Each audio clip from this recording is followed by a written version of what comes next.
First inning, no score. Here's another fella who was doing much better before the All-Star break than he has been doing since. He was hitting almost 270 at the break, and look at that, just 178 cents. On deck, Don Mattingly, who holds his own whether before or after the break. A drive down the right field line, slicing in the corner, will drop foul and bounce up into the seats. I kind of enjoy watching Murphy, the center fielder, the way he takes his stance when he gets in position as Reggie goes back to his. Murphy kind of side saddles it, almost as if to say to Reggie, from where I'm standing to left center field, I'll take, so you're going to have to come over and help me. Watch his stance. There he goes. 1 ball and 2 strikes to count to Gary Ward. Somewhat of a collector's item, that shot we had of Reggie Jackson in pursuit of the fly ball. This is only the 18th start that Jackson has made all year, as Ward strikes out and Steinbach has to get it out of the dirt, and a good throw to McGuire. And McGuire made a good play by getting into foul territory to give him a big target. He really stretches out there. Steinbach, bad ball that Ward chased. Had a little trouble finding it. I mean, it's at 55-footer. Now he doesn't know where it is. Now he's got it, and he's got to throw it in foul territory. Watch where McGuire is. Good play. So we have 2 down in the first inning, and Don Mattingly coming up. Mattingly, so consistent a hitter. And in talking about before and after the All-Star break, he's almost on the money, hitting .333 for the year, hitting .325 since the break. Mattingly with 4 home runs in his last 7 games.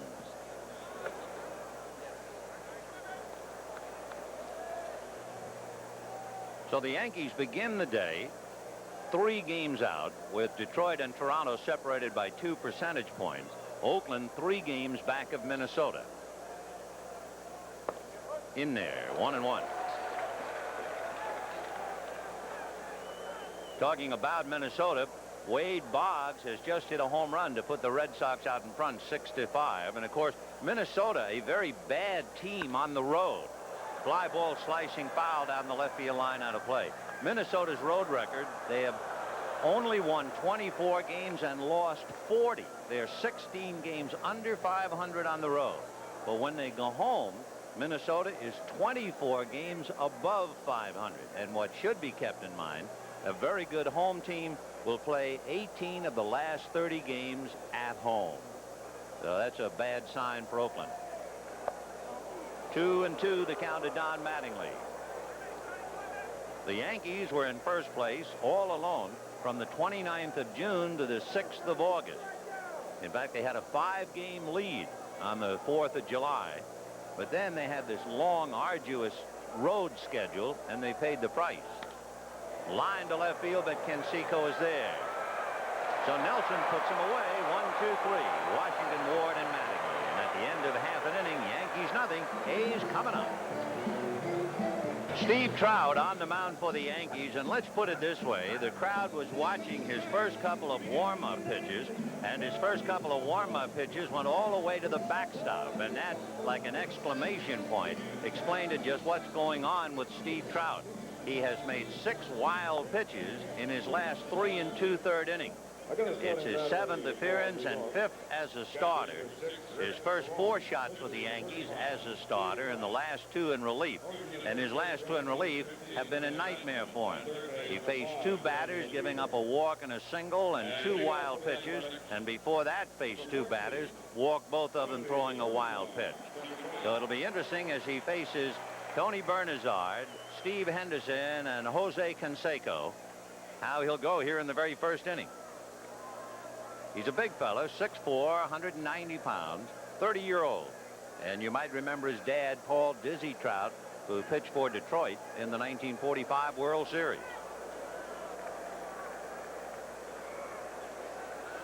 Bernazard will make him work, I'm sure. Bernazard really found a home here at the Coliseum, and there it is, the first pitch of the game to the backstop. He's having his problems getting out of the first inning, and La Russa, talking about him, says he's still fearful because he has a golden arm. And I said, what do you mean? He said he cannot throw the ball straight. It's always moving, but he has really been really wild. 1 ball and no strikes to Tony Bernazard. That's a strike, 1-1. In modern times, you think of pitchers struggling. Steve Blass, of course, who had a golden arm and suddenly he couldn't get the ball over the plate. Kevin Saucier is another. Joe Cowley is another. And if you want to turn the clock back 40 years or so, Rex Barney was a classic case. Barney, who pitched a no-hitter, and it got so bad he could barely play catch on the sideline. It becomes a definite mental thing. Have you ever had a pitcher who just suddenly psyched himself out? No, but I've seen other positions too, Vin. I've seen catchers couldn't throw the ball back to the pitcher. It is mental. Way outside. Ball 3.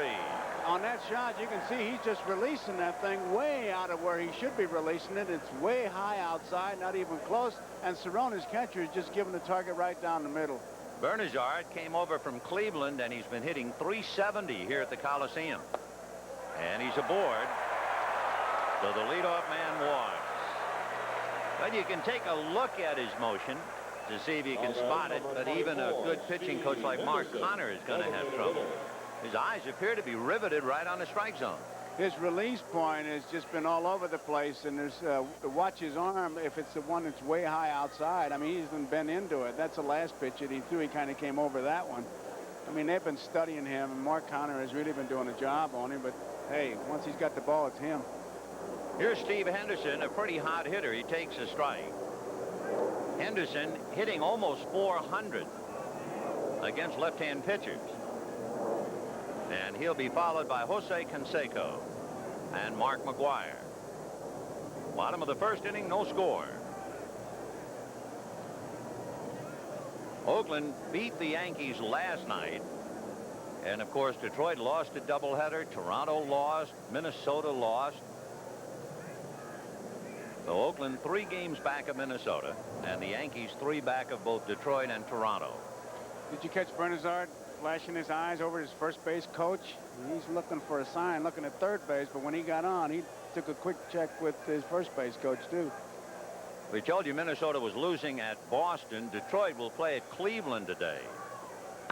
Foul ball, and that took a piece of first base coach Rennie Latchman. So Latchman hammered by that drive. And the count 0-2, but he's okay. If there's anybody that can take a shot, it would be Rennie Latchman, because he's a physical fitness guy, rides that bicycle constantly, and he's in pretty good shape, good-natured guy. He'll able to laugh about it.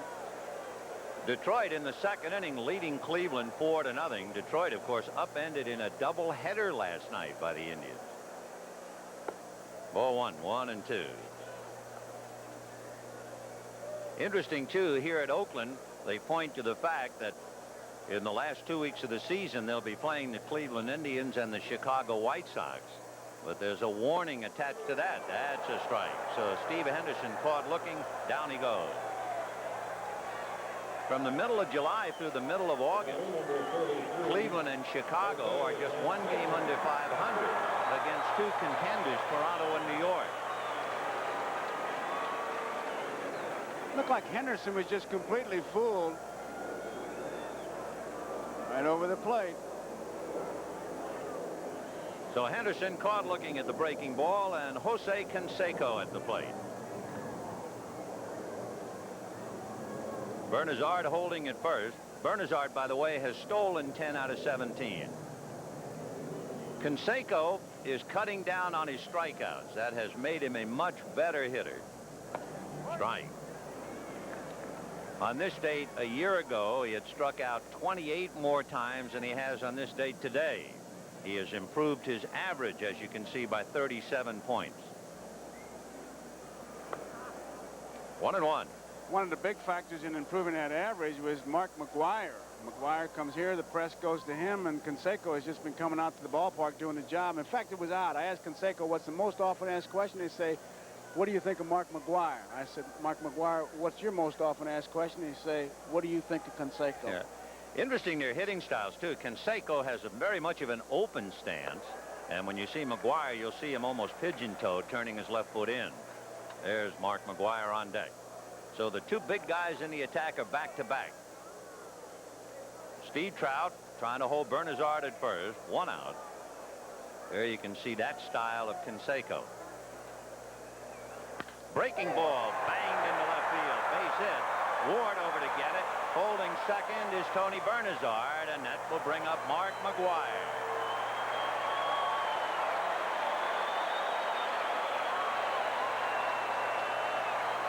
It would be something, and of course this crowd has come out to see McGwire hit one.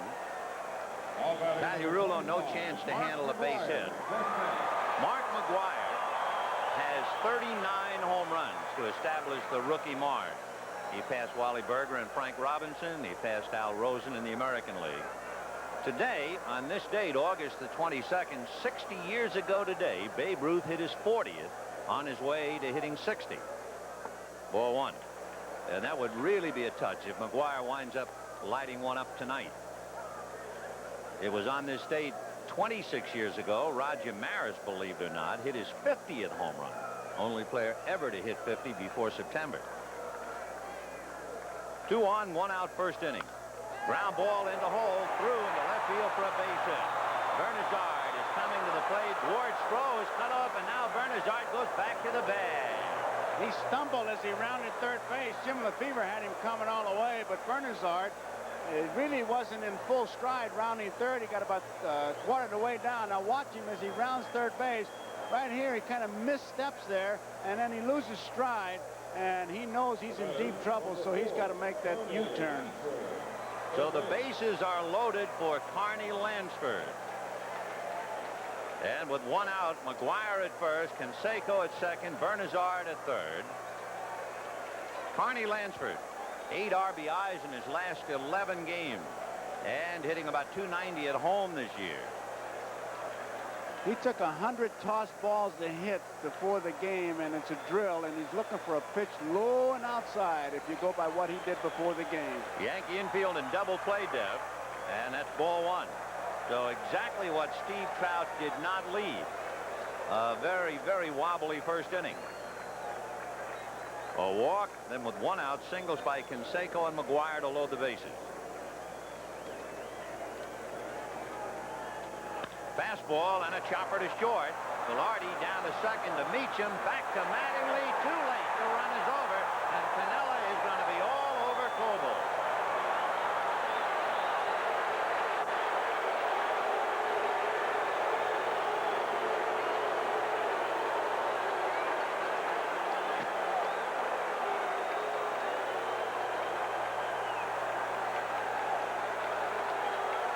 A close play, but Piniella's going to lose the argument. And now Don Denkinger also came from home plate to try and counsel Piniella, but he'll have none of it. It would be interesting to be able to have a time on Lansford getting down to first base, because he's a right-hand batter, and he tried to pull that ball, so he's kind of leaning back, but he really got down the line in good shape. Made a routine ground ball. Looked like a double play when it started out, and made it a real close play. In fact, not close when you consider that he beat it out. He really got down in a hurry. So it turns out to be a force play, 6-4 from Randy Velarde to Bobby Meacham, and here's a look at it now. Meacham gets a good ball to handle right there, put something on it. Wow. I couldn't tell on that replay. Inconclusive at best on that angle.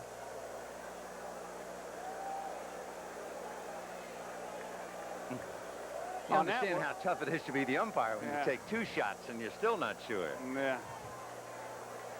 So Carney Lansford gets an RBI. Canseco is at third now. Carney is at first. 1 run over brought in by Bernazard, and the A's leading the Yankees 1-0. Terry Steinbach, the hitter.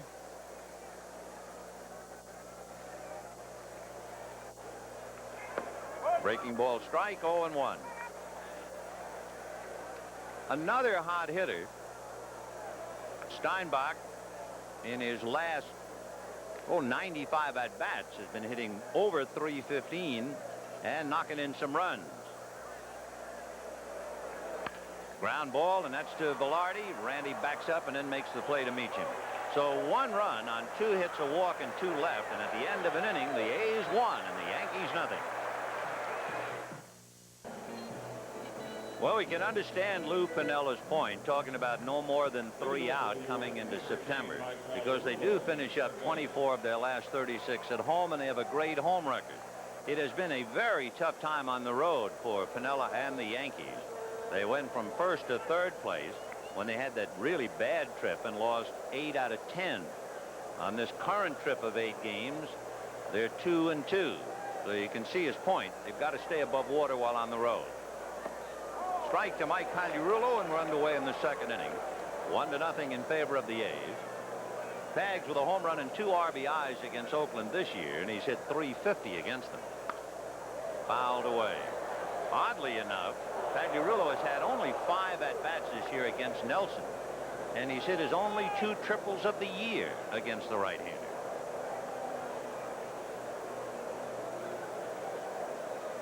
They're in the 9th inning with Boston leading Minnesota 6-5, and of course the crowd here playing scoreboard now, especially with the A's leading 1-0. Detroit leading Cleveland 4-0 in the third. Pop fly on the left side of the infield. Carney Lansford fighting the glare. 1 away.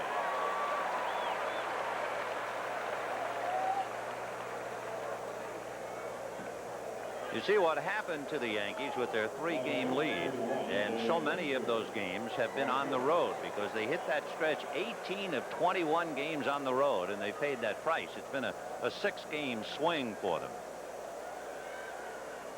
The Yankees, among other things, are falling off in run production. Before the All-Star game, they scored more than 5 runs a game. Now it's 4 runs a game, and their pitching staff can't hold on to anything less than 5. Here's a classic case in point of the fact the run production has gone off. Dave Winfield is 0 for his last 17 at-bats. They had a headline in the New York Post, Winnie the Pooped. Winnie the Pooped. Well, he's 35 years old. You know, you forget about it, but he's flesh and blood and getting tired, and it's reflected in those numbers since the All-Star game. Ironically, remember, he played every inning of the All-Star game here. Strike 1 and 2. Reggie really brought home the difference of age before the game. He said, look at McGuire. He had 2 donuts and a glass of milk. I'm going in for vitamins. Reggie in his 18th start of the year.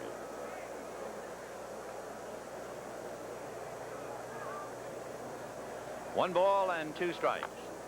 Chopped up along third base and foul. When we say 18th start, we mean as a starting player, not a DH. In right field. Reggie, of course, saying goodbye along the way. It was interesting in Detroit when they brought in Henneman to pitch to him instead of Mark Thurman, because Sparky said, I wanted to give him a chance to hit a home run against a right-hander in his last at-bat. And it reminds us, Monday, Tuesday, and Wednesday, the A's will come to Yankee Stadium. And it'll be interesting to see how Reggie says goodbye to New York, if indeed he really is. 2-2 the count to Dave Winfield. 1 out, second inning, 1-0 in favor of Gene Nelson and the Oakland A's. Dan Pasqua hitting behind Winfield. Yankees have lost 2 in a row, 8 of their last 11. Check swing. They're going to look down at first. No swing, says Drew Coble. You remember the pitch before that curveball way outside, because Winfield's one of those guys that dives in, but Nelson not afraid to come inside, and he really tied him up. Had he tried to hit that ball, he wouldn't have done anything with it. You have to pitch inside. Dave really struggling. 2 hits in his last 6 games. And lifts a fly ball into right center, and it's slicing toward Reggie. That makes the play easier. Coming off the right-hander's bat, it came to him. 2 down, and the batter, Dan Pasqua. That ball coming right to him. Reggie just didn't look that sure when he started out, but he two-handed it. Now he checks. He said, yeah, I did catch it. So 2 down in the second inning. Dan Pasqua, yeah, that's the way it came off the bat, all right. He's telling Dwayne Murphy all about it. Pasqua's having a lot of trouble making contact. In a nutshell, that's really been his big problem. He has walked 35 times. He has struck out 81 times, and he struck out 3 times last night. And Nelson strikes him out quite a bit, but not this time. A high foul off third. Lansford with a chance to run it down. Makes the play. So the Yankees tiptoe out of the second inning. 6 in a row retired, and it's 1-0 A's. There's the defense. You've seen it in action. Just to reconfirm it, Ward, Washington, Winfield at W outfield, and then you got Pagliarulo, Velarde, Meacham, Mattingly in the infield. Randolph had to leave the game last night. An injury. Cerrone behind the plate, and Trout, as you well know, is the pitcher. You know, on the 29th of July, Steve Trout started against Kansas City in his only Yankee Stadium appearance, and he pitched 6 scoreless innings. So we don't want to give you any idea that every time he goes to the mound, it's been a bust. It's been his last couple of relief assignments. Now starting today, he's down 1-0, and you can hear the crowd reacting to that. The Red Sox have defeated Minnesota 6-5. Minnesota now 17 games under 500 on the road, and Reggie Jackson hit by the pitch. For Reggie Jackson, that is the 4th time that he has been hit by a pitch this year. 4 times. No way you can get out of the way of that one. If you're going to hit somebody, that's where you throw it. But you can see Trout is just having problems. He wanted to try to throw a strike, and all Reggie could do was sit there and let that ball take a bite. So with the runner at first, Alfredo Griffin, the switch-hitting shortstop, coming up. And he'll be followed by Dwayne Murphy. Jackson has a couple of stolen bases. He's actually stolen 2 out of 3. Murphy hitting .241. 1 ball and no strike. For Dwayne Murphy, there are a lot of people who are worried about his career this year. Back on the 22nd of April, he was in a severe collision with outfielder Mike Davis. That was in Anaheim. He had knee surgery. Then he had a calf injury. So he's hitting on deck, and now Mark Connor going out to talk to Trout. But he's evidently okay, although he's been on the DL twice. Wondering why he's hitting 9th. So Connor out there now to talk to Steve Trout. In talking to La Russa before the game, he had tremendous amount of respect for Trout. He said, I know he's had problems. He said, but I had him at Chicago. He's got a good arm. He said, and I'm fearful of guys like that. I got to respect him. And it makes it tough to manage against him because he says, well, I can't try to run because he might be wild, and yet I don't know. And it was a betwixt and between, Vin. You know, it brings up a point, too, in watching a pitching coach go out and talk to the pitcher. 2-0 the count to Griffin. That's a strike. 2-1. The A's pitching coach was a catcher. Admittedly, he caught some great catches. Caught some great pitchers. But it's rare, isn't it, that a catcher is a pitching coach? Well, it's rare, but we've had them. Dodgers always believed in it. Chopper wide of third, and the shortstop Velarde hollered Pagliarulo off the ball. They got a force play, and Meacham's lucky if he wasn't severely spiked. Reggie really went to take him out of the play. It's a late slide by Reggie. He was going to make sure Meacham didn't throw. And here comes Piniella out. He wants to see his second baseman. He's got some problems, but Reggie was right on top of the bag when he slid. There was no way Meacham could get rid of that ball. It was a very tough play on that high chopper, and at first Pagliarulo acted as if he had lost the ball in the sun. It's a very bright day, and of course Piniella is out there arguing that Jackson had left the baseline. He's right on top of the bag when he slides and takes him out of it, and he's pointing at he's on the shortstop side of second base, and of course the umpire saying the momentum took him there, but he did wait a long time. He was going to make sure. I doubt if Meacham would have thrown that ball. Whatever Dale Scott just said, Piniella said to him back, and that's not interference?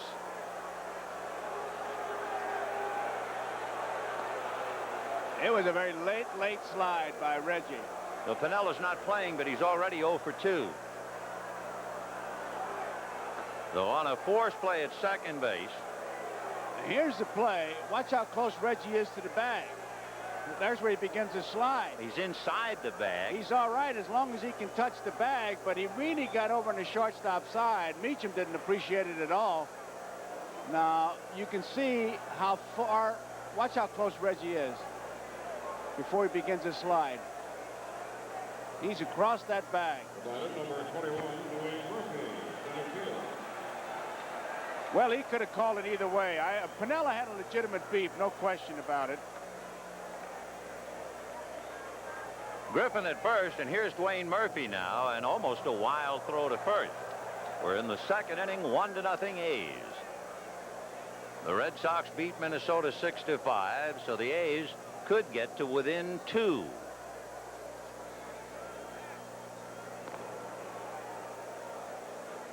I just want to add something. There was nothing dirty about Reggie's slide. It's just he was so late in doing it. He took him out cleanly, but he was very late getting there. There goes Griffin. The pitch inside. The throw is going to be high. So Griffin steals his 24th. Even though they have power on this ball club, they manufacture runs. They have several fellows who have stolen in double figures, and of course Griffin has 24 now. Polonia has 24, and even Big McGuire has 1. Carney Lansford stole 22.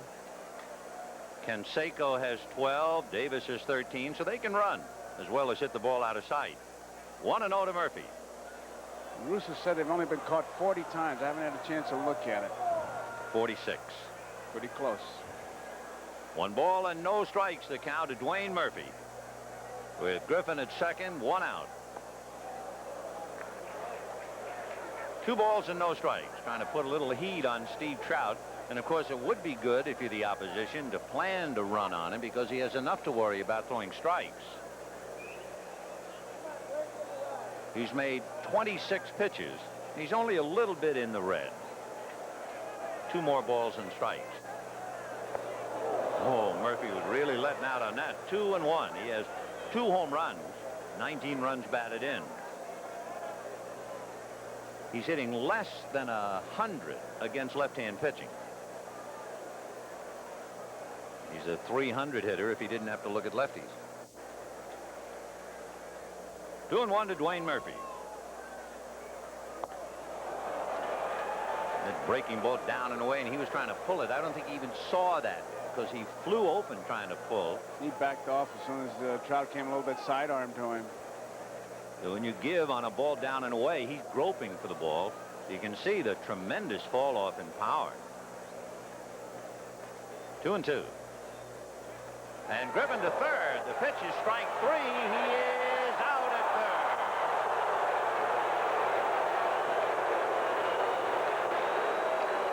So it winds up a double play on the strikeout. Murphy strikes out, and Griffin is hung out to dry. 2-5. No runs, no hits, nobody left. And at the end of 2, the A's won and the Yankees nothing. Play, Patty Rulu drops his glove. It's an easy play, but he makes a close play with a high tag. Well, the first pitch to Randy Velarde in there for a strike, and the count 0-1. Then he had to be going on his own, because the left-hand hitter up there, your catcher's got a wide shot, and he saw where he was placing that ball, low outside, which made for an easy throw. 1 ball and 1 strike to Randy Velarde, who was originally signed by the White Sox. Came over to the Yankee organization in January in a deal. He's from Midland, Texas, and he'll be 25 in November. 1-1. Chopper wide of third. Lansford is there to throw him out. 1 away. The American League West, a constantly changing scene as far as Oakland and Kansas City and California are concerned. Minnesota just lost. Boston beat them 6-5. The A's have a chance to get to 2 if they can hold on to their lead today.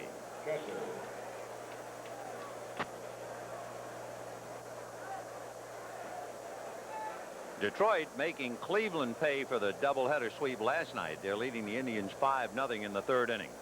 Here's Rick Cerone. Strike, 0-1. Cerone hitting .333 against the A's. No home runs, no RBIs against him. Times that off-speed pitch and a 1-hopper to short, and Alfredo takes care of him. That's 8 in a row retired now by Gene Nelson. So you hit that ball on the ground, you better drive it. That off speed, he just kind of reached out and flicked it. You're not going to get it through that grass infield unless you drive it through there. Bobby Meacham playing second base, spiked by the hard slide of Reggie Jackson, but he's okay. He's kind of changed as a hitter. Look at that, 4 home runs. How about this? In his career before the 1st of August, he had 3 home runs and over 1,000 at-bats. In fact, almost 1,100 at-bats. He's had 4 home runs in his last 39 at-bats. So it's like, where did he come from? 2-0 the count to Bobby Meacham. We saw two of them on our game of the week, and both times he was ahead of the pitcher. A 2-0 and a 3-1 count. And he's ahead right now, 2-0. Bobby Meacham, of course, filling in a big pair of shoes. Willie Randolph still unable to answer the bell. He's played once since Sunday, and he had to come out of the game last night. Hit a ball to the hole, and again the calf behind the damaged knee was bothering him. So Randolph still questionable each day. Nothing new on Ricky Henderson. The word is now he's saying, well, maybe the 1st of September. 2-2. So with Randolph sidelined with the bad knee, with Ricky Henderson out with a hamstring, the Yankees have been struggling in all areas, and particularly on the road. 2-2 to Meacham. 2 out, bases empty in the third. 1-0 A's.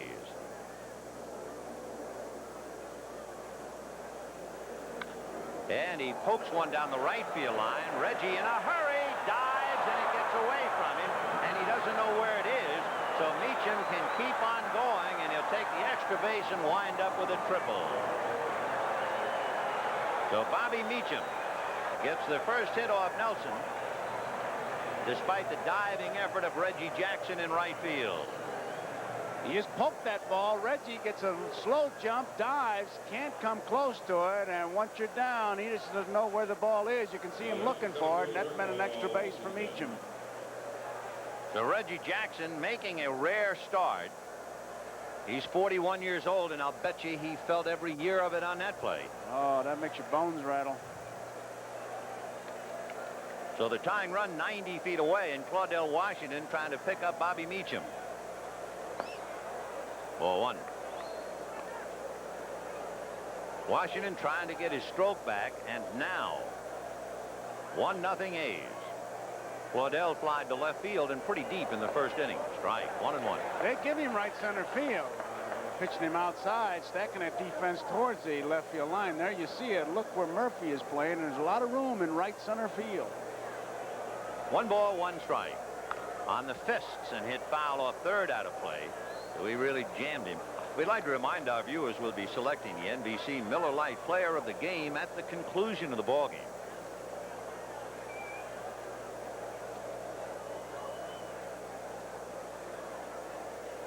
One and 2 to Claudell Washington. Meacham at third, 2 out in the third, 1-0 A's. Off speed, and he was way out in front of it. $1 million pitch by Gene Nelson to strike out Washington. No runs, 1 hit, a runner left at third. The end of 2.5, 1-0 A's. Star maybe even trying to throw a spinner up there. So we'll see how he goes now in the bottom of the third inning. It'll be Tony Bernazard, Steve Henderson, and Jose Canseco. Bernazard walked, finally scored. Looked like he was going to score on McGuire's base hit, but he took a header, and he eventually came in on a force play to account for the only run. Look at those numbers. Since the 1st of June, he's really bloomed. Right. He's got some leadership qualities, Bernazard, and there are a few people think that he'll make a good manager. 0-1 the count to Tony. Tried to go to right field with that pitch. Came up empty in the count 0-2. Bernazard has been hitting .320 since the 1st of June. And hitting better than .370 here at the Coliseum. And the breaking ball is strike 3. It's interesting, too, that the A's came up with a Tony Bernazard. The Yankees, when they lost Willie Randolph, you knew they had to be in the market for a second baseman. But it's the A's who came up with a good one from Cleveland. They had an injury and came up with him. And speaking of coming up with people, as we watch this curveball break over for a strike, how about the Giants picking up Russell? Boy, that had to have a lot of repercussions, especially in Cincinnati. It's no secret that the Reds need starting pitching, and now it's the Giants who have made the deals, coming up with Dave Gravecki and Greg Lefferts, and now coming up with Russell. Make them a very, very strong favorite to win in the West, I would think. 1 ball and no strikes to Steve. He's out in front of it, 1-1. Struck out looking, remember, at a curveball in the first inning. Steve Henderson, the DH.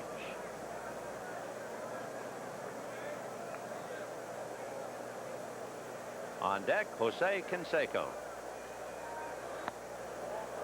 2 balls, 1 strike. Boy, Meacham was breaking on that pitch. He was expecting Henderson to go to the hole and go to right field. Bobby back to a normal depth. 2-1 the count. And he goes that way, and it's Mattingly who flares it and then goes to Trout coming over. So Steve Henderson, who gave every sign that he wanted to go that way, grounds out 3-1. Good play by Mattingly. When you see a play like that, it's the direct result of the pregame meetings where if you're going to make a fella hit that way, you stack the defense that way, and they'll come up with the play. So 2 down in the 3rd inning, 1-0 in favor of the A's. And Jose Canseco coming up, single to left field in the 1st inning. He is dynamite, especially against left-hand pitchers. He's hitting over .340 with 14 home runs and 42 runs batted in against left-handers.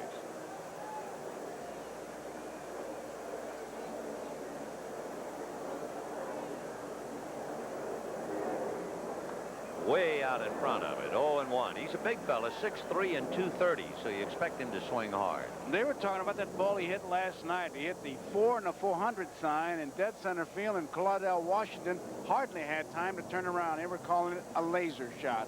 0-1 to Jose, and he hits a high fly ball into deep right center.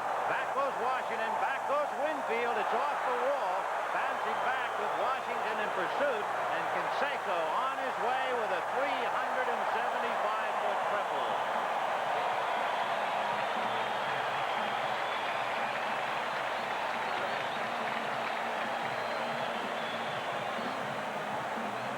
Usually when you hit a ball that far, you're driving that ball. You're going the opposite way and really getting into it. He looked like he just swung late. That's the strength that he's got. Look at that. Fell back hitting that. He's not sure it's not in the seats when he hit it.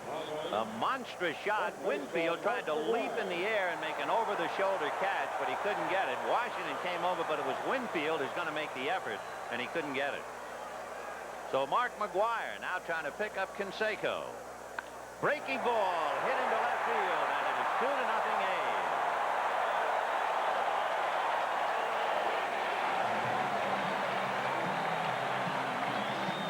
Mark McGwire was saying that he thought that Trout would try to get ahead of him and then work inside. He wasn't going to let him do it, and that was a perfect example of it. He just walked in the batter's box and took a hack at that first one. And that first one, a hanging curve, bad pitch up to a power hitter.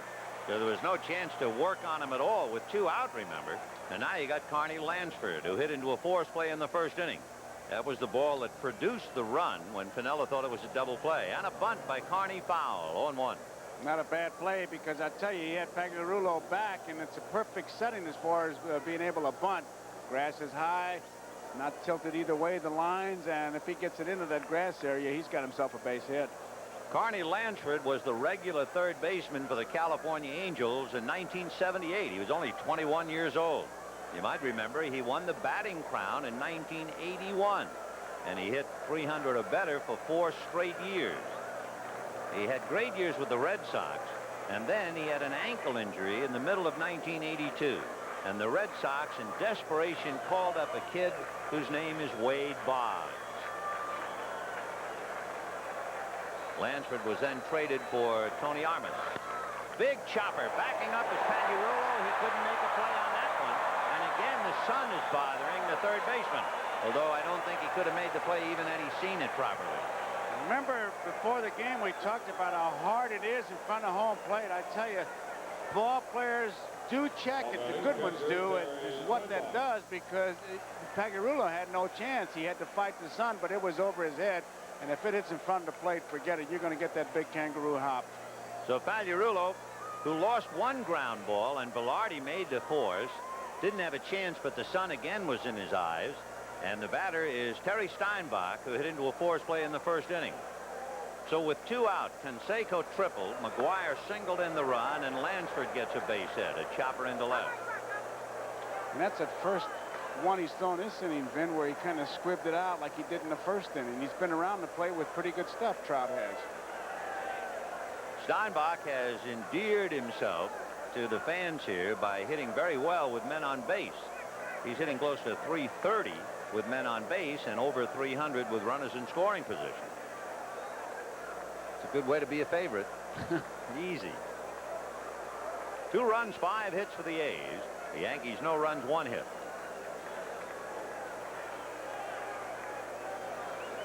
And that's a fly ball to left field. Ward coming up and makes the catch for the out. 1 run, 3 hits, and 2 left. The A's have left 5. It's 2-0 Oakland. Here's a look back at a very special Olympic moment. We're going to the 4th inning here in the Oakland Coliseum. The A's leading the Yankees 2 runs, 5 hits. The Yankees just 1 hit. It was a triple by Bobby Meacham. A fly ball inside the right field foul line that got off the glove of Reggie Jackson. Gary Ward, Don Mattingly, and Mike Pagliarulo in that order.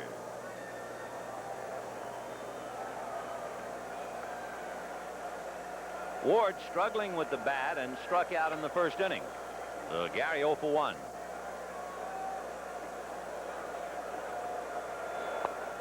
One ball and no strikes. You can see the fall off in the RBI production for Gary Ward. Another Yankee struggling for the last couple of weeks. Of course, it's typical of Ward that he will hit better and reflect the success of the ball club when they get home. Gary Ward has hit over 300 against left-handers, and now hits a high fly ball into left. Canseco moving over. Jose is there. 1 down. The Yankees have Dennis Rasmussen up in the bullpen. One thing about Nelson, he'll throw that curveball out there and then jam you with that fastball. I think one of the tip-offs on the kind of stuff as we look at Rasmussen is that Dave Duncan, the pitching coach, warms up his own pitchers before the game. He does it with all of them except Nelson because of the stuff that he's got. He says, I just can't handle it. Wow. And just think of who Dave Duncan caught, among other people: Lamar Hoyt, Vida Blue, Catfish Hunter, and Jim Palmer. But that was a couple days ago. Yes, true. It wasn't yesterday afternoon. There's ball 1 to Don Mattingly.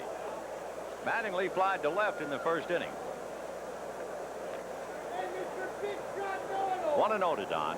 2-0 A's, 4th inning.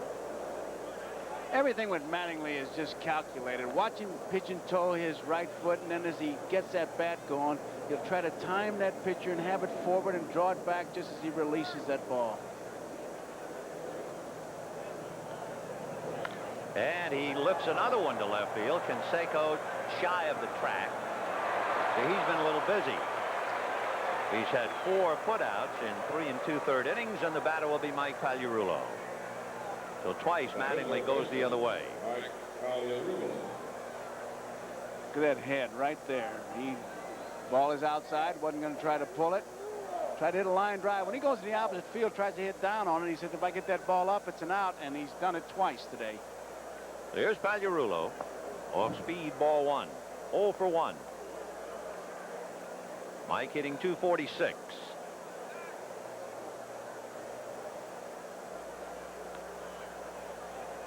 Pagliarulo had a home run last night against Steve Ontiveros.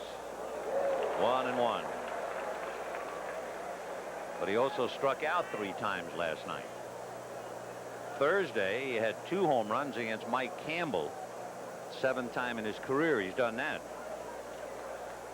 And he has a career high 29 home runs. 1-2 the count to Mike Pagliarulo. It's almost like he's throwing a pound ball. You saw that one. That was an off-speed pitch. It looked like he had jammed that ball back deep into his hand, and with his arm speed looked like a fastball, but a great change of pace pitch.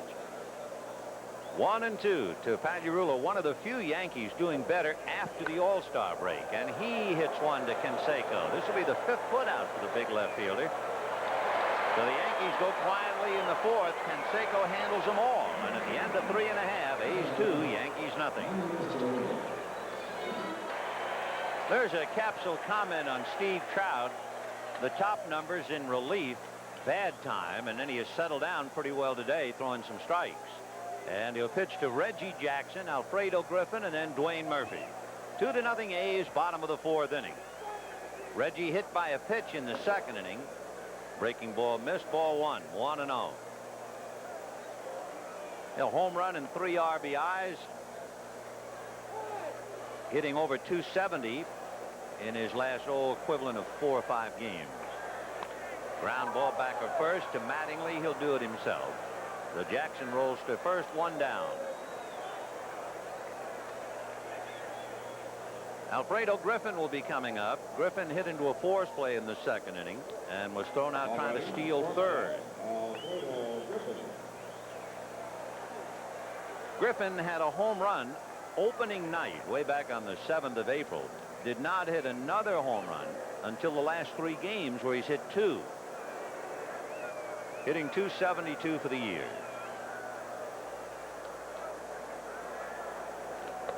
Right. Griffin hitting very well over 300 since the All-Star break. The Oakland A's started off by losing the first 3 games of the year to Minnesota. Foul back. And it was typical in their problems with the Twins. They led in the 8th inning and lost in the 10th. They led in the 9th inning by 2 runs and lost. So they were put into a tailspin by Minnesota. In fact, they wound up going 0-5 to start last in late April. But by the 5th of August, the A's were tied for first with Minnesota. That takes care of Griffin. And that would be another strikeout. Strikeout number 4 for Trout. I think the only strike that Trout threw to Griffin was the first one that he took. The other 2 were way out of the strike zone. I mean, this one is a good pitch for Trout, but a bad one for Griffin. Look at that. Not even close. 30 strikes Trout has thrown, 18 balls. So Dwayne Murphy coming up with 2 out in the 4th inning. 0-1, 1-0. You know, the A's, when they were tied for first on the 5th of August, they had not been that high in the standings that late in the year since 1975. There's a one-hopper right by the backhanded effort of Bobby Meacham. So he should have made that play. It's going to go as a base hit. Charity indeed begins at home. Yes, sir. He could have gotten in front of it and knocked it down, but watch him. He just kind of plays it off to the side, much like Olay. Ball was well hit. He drove it through there. Maybe Meacham thought the grass would slow it down enough that he could make the grab, but I tell you, very appreciative of that base hit. And how. So Murphy is aboard, and Tony Bernazard, the batter, has walked and struck out. Bernazard 0 for 1, scored a run. The A's lead 2-0. Here are 2 of the guys now. If they want to try to manufacture a run, they can with Murphy on and Bernazard in the batter's box. Rick Rhoden will pitch for the Yankees tomorrow against Dave Stewart, the 17-game winner for the A's. Time. So Rasmussen could be throwing between starts. He could also be throwing to back up Trout. And he's still working in the pen. We told you about the A's and where they are, right behind Minnesota. The Yankees 3 games behind Detroit, and Detroit percentage points ahead of Toronto. Detroit is at Cleveland today and winning 6-1 in the 4th inning. Toronto will be at California tonight. Jimmy Key and Mike Witt in that one. You can tell how worried they are about Trout. All Cerrone was wanting to do was have Trout to throw over there when he went out to talk to him. In fact, he gave the sign to throw over there, and Trout interpreted something else, and so Cerrone called time and walked out there. He's not putting any plays on. Just keep an eye on him is what he's saying. And Murphy trying to distract him as best he can. Murphy has stolen 3 out of 5.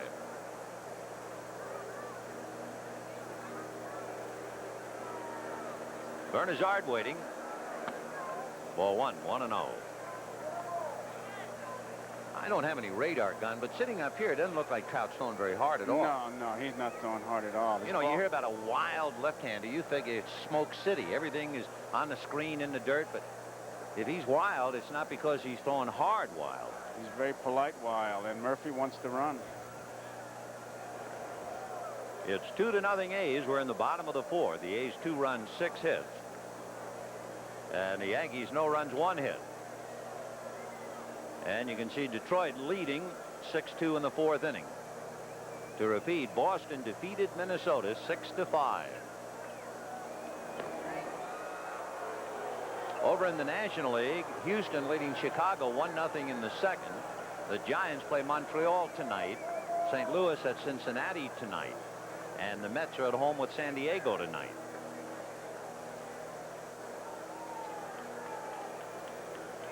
One ball and no strikes. Big chopper backer third, foul, and down the line, and the count 1 ball and 1 strike. So Steve Trout trying to get well here today. He's keeping a pretty good eye on Murphy, but I tell you, his delivery to the plate is going to make it tough for Cerrone to try to get him. He has walked 1, hit a batter, struck out 4, and he is very conscious of Murphy's presence at first base. I think Murphy can go anytime he wants. I really do. He's got him red. 1-1 to count to Bernazard. Ball 2. 2-1 to count. Trout has come back. You have to say come back because you think of Lou Piniella's quote, he's unusable, said Piniella just a couple of weeks ago. Right.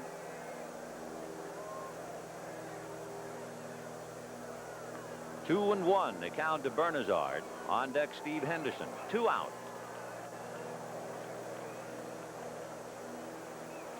Piniella sweating out the left-hander. Whose quote was it? Was it Kiner's? Was talking about his father? Said there's a lot of heredity in that family. A lot of heredity in it. Yes. 2-1 to count. We can duck in a couple of scores. Dodgers Phillies scoreless in the 5th. Phillies won a doubleheader last night. Houston leading the Cubs 1-0. Dawson killed them yesterday. Andre Dawson has 40 home runs now. Ooh. Most home runs by a Cub since Dave Kingman in '79. 2-1. Foul back. So 2-2 the count to Tony Bernazard. Dwayne Murphy at first with 2 out in the 4th. The A's scored in the 1st and again in the 3rd. That Dawson's a whole lot like Gary Carter. He gets that day off and just really goes bonkers. He comes back strong. Carter comes back for average, and Dawson comes back with home runs. That's the way I was. You give me 8-9 days off. And then what? And I'd show up. So Dwayne Murphy trying to take a big enough lead. He's holding, and the pitch is low, so of course now he can go 3-2 and 2 down. And Mattingly gives the age-old sign, one wrist across the other, indicating to Trout he's not going to hold the runner. It's about 5 extra steps the runner gets. You go to 3-2 like this. He goes, and there's a drive in the air to right center. Coming over is Washington. Claudel is there, and that's it. So a base hit and nothing else. The A's leave Murphy, and at the end of 4, the A's 2 and the Yankees nothing. As presented by authority of Major League Baseball, may not be reproduced or retransmitted in any form without the express written consent of Major League Baseball. It'll be Dave Winfield, Dan Pasqua, and Randy Velarde in that order in the 5th, with the A's leading the Yankees 2-0 on a glorious day here in Oakland.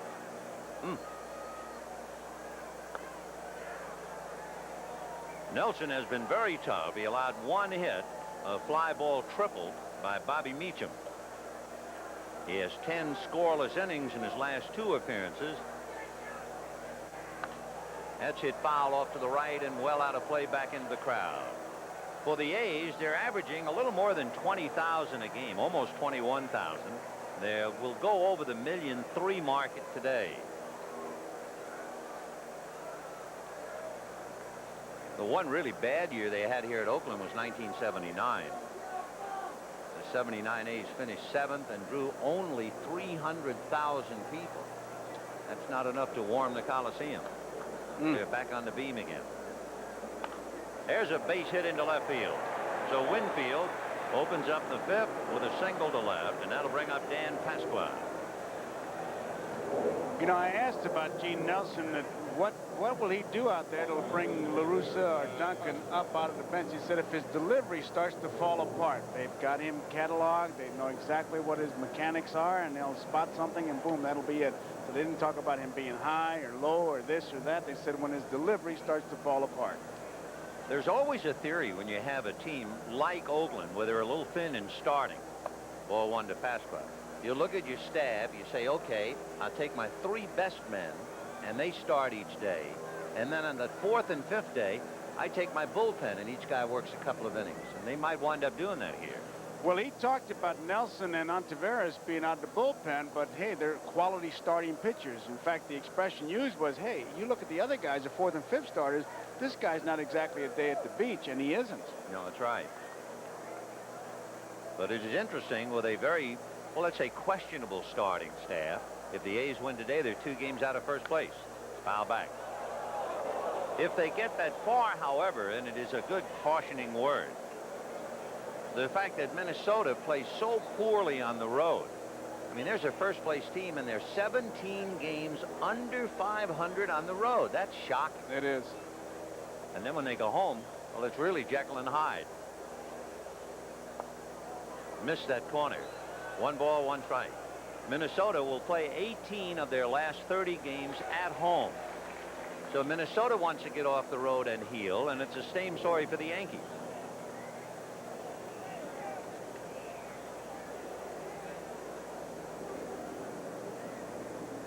Two and 1. And that's popped in the air, back of third, down the line. Griffin, Lansford, and Canseco. It will be Canseco. The Winfield tags to draw the throw, but that's all. Big guy's been busy out there. 6 put out. 6 of them. And the batter will be Randy Velarde, the shortstop. Wayne Tollison, as you might remember, has a bad shoulder, so Velarde has a big job. Velarde grounded to third in the 3rd inning. Young infielder 0 for 1. Randy Lee Velarde. In the White Sox organization, so La Russa probably heard of him at least. 1 out, 5th inning. A's 2, Yankees nothing. Rick Cerone to follow. If you're wondering about Nelson blanking the Yankees have been shut out 9 times this year.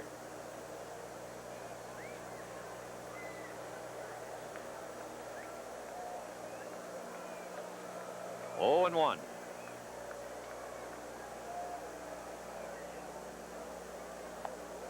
Checked his swing. 1 ball and 1 strike. As far as shutouts for the A's are concerned, the staff has 4. Ontiveros and Stewart each have a shutout. Another thing about the A's, their pitching staff loves to pitch at home. They allow a run less, a good run, maybe a little more than that, less at home than you do on the road. But to compensate, the hitters hit better on the road than they do at home. Isn't that something? You try to get it all, and it never works. Never works out. 1 ball, 1 strike. And they're watching Winfield. He put a pretty good move on him that time, and Winfield had to go diving back. This is really a good pitcher's park, though, Vin. Not only the dimensions that you pointed out, a lot of foul territory where that ball stays in play. Very much so. Look at it all. You got a lot of room to roam, especially off 1st and 3rd and down the line. 1 ball and 1 strike. Winfield, not a great threat. The Yankees are not a running team at all. They have only 1 man stealing in double figures, and that's Henderson, who can't play. Winfield has stolen 5. Ground ball to 3rd. Lansford, the short wait for 1. Back to 1st. Not in time. Bernazart didn't get a whole lot on his throw. It looked like Lansford gave him a good ball to handle, but boy, you could see that ball slow down. Lansford gets rid of that ball. Now, for some reason, Tony doesn't really zip it over there. He didn't have a good grip on that ball. I think the reason was Dave Winfield. It's like throwing around the Empire State Building. Well, you hear those footsteps. I mean, when you're in the pivot like that, man, that's like the 515 coming down on you, and you hear footsteps, or as one infielder said, you hear those footprints, you want to get out of there, man. 2 down, and here's Rick Cerone. Velarde standing at first, 2 out in the 5th inning. 2-0 A's. Fouled away, 0-1. Dug in some more scores. Cleveland trying to get close. Detroit leading them 6-3 now in the 4th inning. Tigers led 5-0 at one stage. Houston increasing by 1, leading Chicago 2-0. It's early, only the 2nd inning. Red Sox beat Minnesota 6-5. And that's inside. What did it hit? Hit him. It hit him. He's going to be awarded first base. So Rick Cerrone hit by the pitch. And the Yankees now have runners at first and second with 2 out, and Bobby Meacham coming up.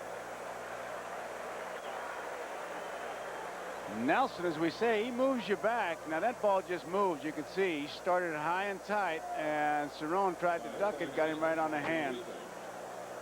For Nelson, he is a little bit on the wild side in the fact that is the 5th man that he has hit this year. Dave Stewart, who goes tomorrow, has hit 4. That's Nelson's number 5. All right, 2 on, 2 out. And the batter, Bobby Meacham, who hit the fly ball, tripled to right field, and Reggie Jackson has shortened up out there a few steps. 1 ball and no strikes. Now he's playing towards the line, and center fielder Murphy, as you look at it, is on the, look where he is. He's on the other side of second base, so there's tons of room in right center field. Reggie's kind of guarding that line. 1 ball and no strikes to Bobby Meacham. 2-0 A's. The Yankees have 2 on with 2 out. That's a strike. 1-1. Say, I like the way this guy pitches, man. He's in and out, moves the guys back. When you throw that ball out there and then you come inside, that means you can control both the lanes, outside corner and inside corner. 1-1 to count to Bobby Meacham. On the outside corner with a fastball. 1-2. Meacham doesn't believe it. He can go either way now. He can snap a curveball out there, or he can come inside and just jam it. 1-2 to Bobby Meacham with Velarde at second, Cerrone at first. 2-0 A's, top of the 5th.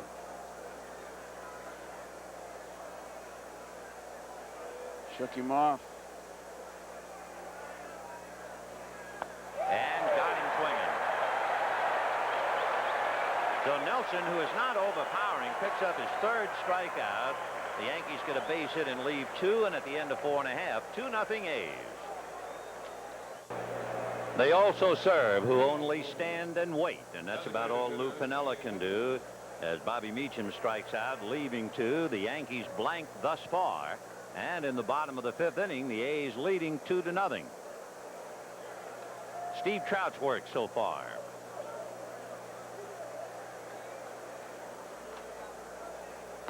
Strike. There is a Henderson in the game today, but the wrong one in the wrong uniform as far as the Yankees are concerned. It's Steve Henderson, the DH, struck out and grounded out. 0 for 2. Fly ball into right center. Claudell Washington and Dave Winfield. It will be Washington. 1 out in the 5th. Jose Canseco has singled and tripled. The big guy is 2 for 2, scored a run. Tell you, he's made a joke out of that so-called sophomore jinx, and they say a lot of it was the fact that McGuire got off to such a start, and it took all the media pressure off Canseco, and he just started to come out the ballpark and play, and he'd get a hit here, a home run there, and pretty soon he had a pretty good thing going. Boy, he and McGuire, they make some set of bookends, don't they? The size of them. Ball one. Wow. Handsome kids too, and just perfect kids almost. 1 ball and no strikes. All the way, Jose. Ball 2, 2-0. Bell with 104. Dwight Evans having a big year. Then Canseco and McGuire. Kansas City is at Milwaukee tonight with Saberhagen due to go against the Brewers. And, of course, the nation's spotlight will be on Paul Molitor. Molitor trying to extend his streak to 37. 2 balls, no strikes in there. If he does get it to 37 straight, he would then tie a record established by Tommy Holmes of the Boston Braves in 1945. So good luck to Paul Molitor. 3-1 to count to Jose Canseco. Boy, you could almost see the sawdust start to drip from that bat when these power hitters get a pitcher 3 balls and 1 strike or 2 balls and no strikes. Here's a 3-1 count. Look out. Whoa. That airs out the room. 3-2. You almost feel that mask come off your face. It's kind of when he swings like that. Trout hasn't pitched much. He's only worked 24 innings for the Yankees. He's given up 3 home runs, about 1 every 8. Huh? And there's a drive to center, but it's carrying, and Washington will pick it off. So that's 3 consecutive putouts by Claudell Washington. Bernazard to end the 4th, and Henderson and Canseco here in the 5th. Ben, when I went in the clubhouse today with McGuire up there was a picture in the paper of him hitting a double, and marked across the picture was an X. It said yes and no. Bob Watson, the hitting coach, pointed out that because he was leaning back, and he said it should be a straight plumb from his shoulder to his foot, just a straight line, and when he leans back, he's not doing it right. And a youngster understood immediately as soon as he saw the paper in his locker. Well, he's 2 for 2 today. Strike. He singled to left in the 1st inning. Would have had a run batted in, but Bernazard stumbled rounding 3rd, and then he singled to drive in Canseco in the 3rd inning. Fouled away. That was a good shot from the side, because what Bob Watson, and he's got a book on all his hitters, a great student of hitting, Bob Watson. And that left toe's pointed in to keep that shoulder in, but look at the shoulder to the foot, straight line. Ground ball to 3rd. Pagliarulo is up with it. The long throw in plenty of time.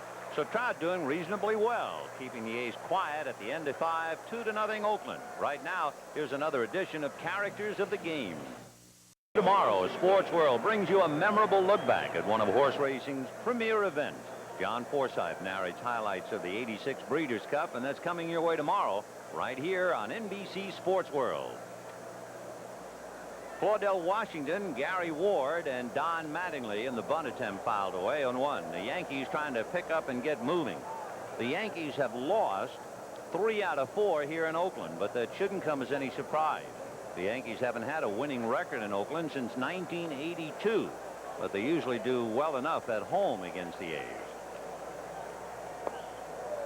0-2, the count to a slumping Claudell Washington, who has flied to left and struck out. Ben, with that pitch, he's made 61 pitches, so he's in pretty good shape. Oh, I should say. No balls, 2 strikes, leading 2-0. Fisted foul. He just jammed him. So it's still 0-2. Sure you saw his catcher motion up, get it up and get it in. If you're going to miss, that's where you want to miss. You don't want to miss out over the plate.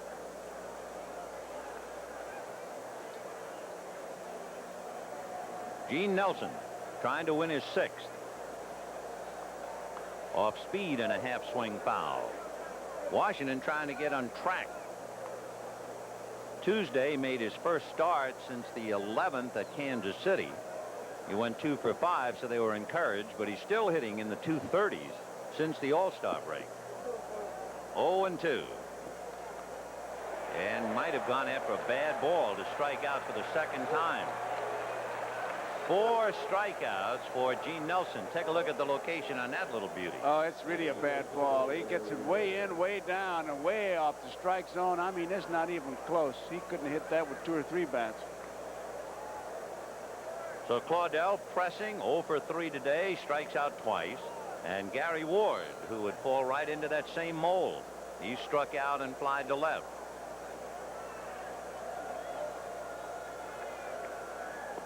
Ball 1. For Gary Ward, 4 of his last 12 hits have been home runs. The problem is he doesn't have very many hits. He's hitting about 150 since the All-Star break. 1-1.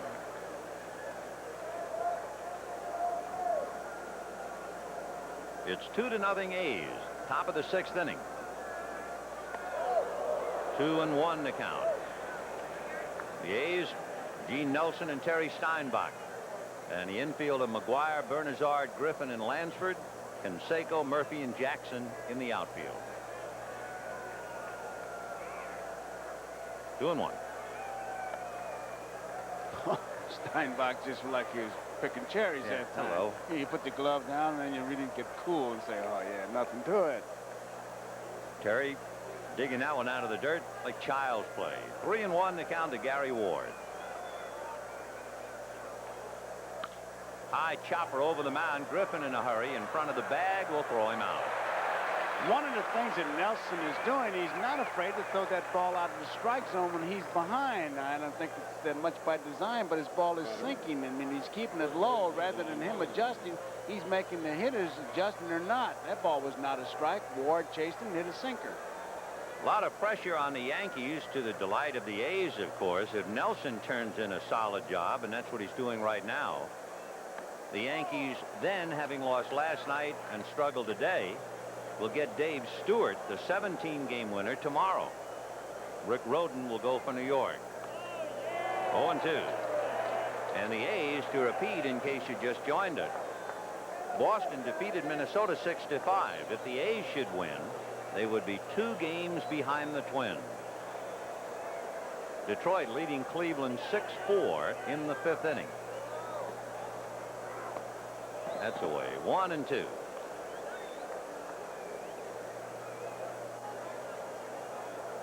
Mattingly hit 2 fly balls to left field. Little nubber out in front of the plate. Foul ball. Foul ball.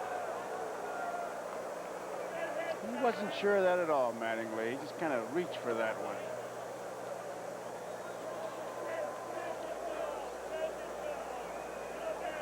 Got it in a good spot. You could see him almost bailing out like he thought the ball was going to be inside. He was going to give him those inside-out swings. You could see the way that ball was sinking, why he had to kill some worms, beating it right down on the plate. And he promptly bangs that one into right field. So Mattingly, a 2-out single. The Yankees only have 3 hits. Winfield a single, Meacham a triple, and now Mattingly's base hit. That'll bring up Mike Pagliarulo, who popped to third and flied to left.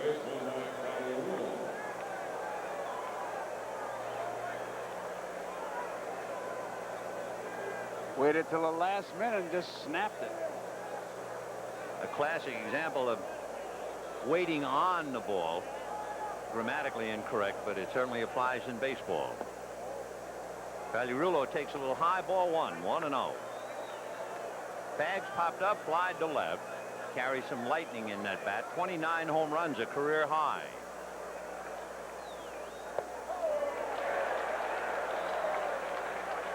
Keeping that in a real good spot so far. That sinker ball.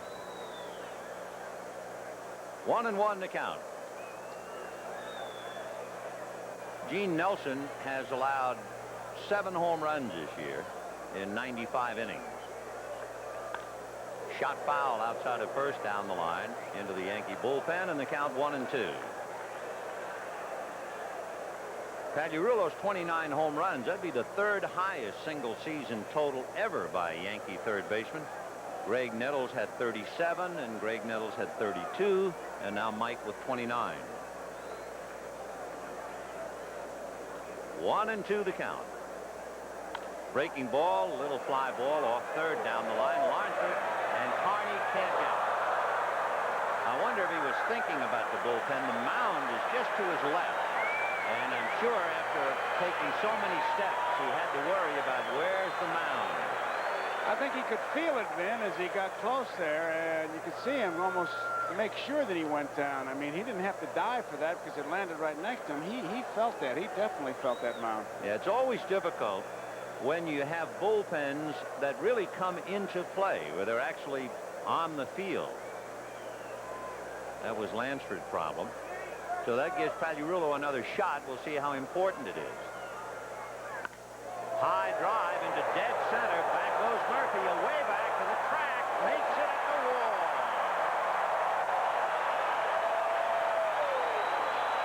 No runs, 1 hit, a man left at the end of 5 1/2. 2-0 A's.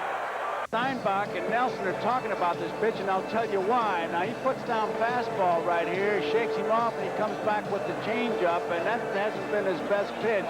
And Pagliarulo about drives it over the fence. He really hits it. The ball is up out over the plate. Murphy makes a good catch, looks for that wall, finds it. Warning track tells him you're very close, and now he breathes a big sigh of relief, as does the pitcher, Gene Nelson. He's watching it, and he's trying to draw it back. And routine. routine, and I'll go talk to my catcher, but the last choice there. Bottom of the 6th inning, the A's leading the Yankees 2-0. The Red Sox beat Minnesota 6-5, so the A's trying to get to within 2. Of course, the problem for the A's, they are coming to the end of a homestand. They have one more game with the Yankees tomorrow. They have 2 games with Baltimore, and then they go on a 10-game swing through Toronto, New York, and Baltimore. And the last time they got close to Minnesota, the same thing happened. They went out on the road, and the Twins went home, and the A's were hurt. On the 5th of August, when the A's were tied with the Twins, Oakland went out on the road and lost 7 out of 11. The Minnesota Twins went home and won 9 out of 11, and that's been the big difference in the standings. 1 ball and 1 strike to count. Steve Trout allowed a run in the 1st inning. Bernazard walked, and a couple of base hits plus a force play got him home. And in the 3rd, with 2 out, Canseco tripled, and McGuire singled him home. McGuire, as usual, giving the Yankees a bad time. He has 5 home runs and 9 RBIs against New York. There's a shot up the middle. Base hit for Lansford. So Carney is 2 for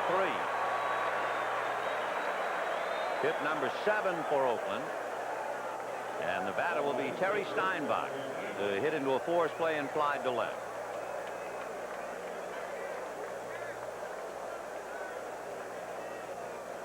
Steinbach hitting .281.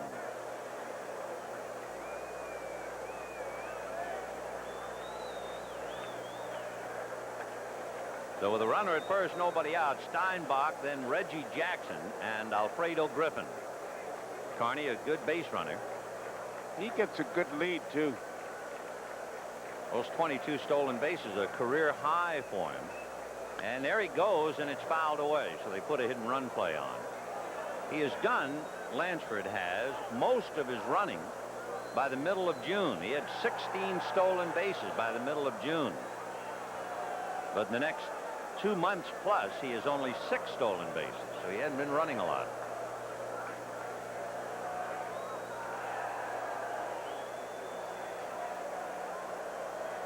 Steinbach trying to move him around. Terry got his break when Mickey Tettleton was injured, and filling in, he hit 4 home runs, batted almost .400, and made a great impression. And the bunt in the air, foul, but Cerrone can't get to it. 0-2. You know, the hit and run play, there's 2 different philosophies behind it. Some call it a defensive play to stay away from the double play, which I agree on. And then there are others that say, well, if it's a defensive play, you're giving up and out, and they're too hard to get, so why give one up? Then there's the other side where they say, yeah, well, you're giving up and out, but you're picking up a base. And if you do sneak one through, then you got 1st and 3rd. So La Russa is of the philosophy that he'll pick up the base and give you the out. As you see Brad Arnsberg and Pat Clemens throwing in the Yankee bullpen. There goes the runner, and the pitch is high. The throw is even higher.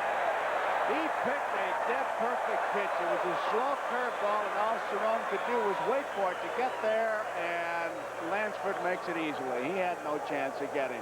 2nd stolen base. Back in the 2nd inning, Alfredo Griffin stole, and look at this throw take off and stay much too high. No chance for Meacham to come down.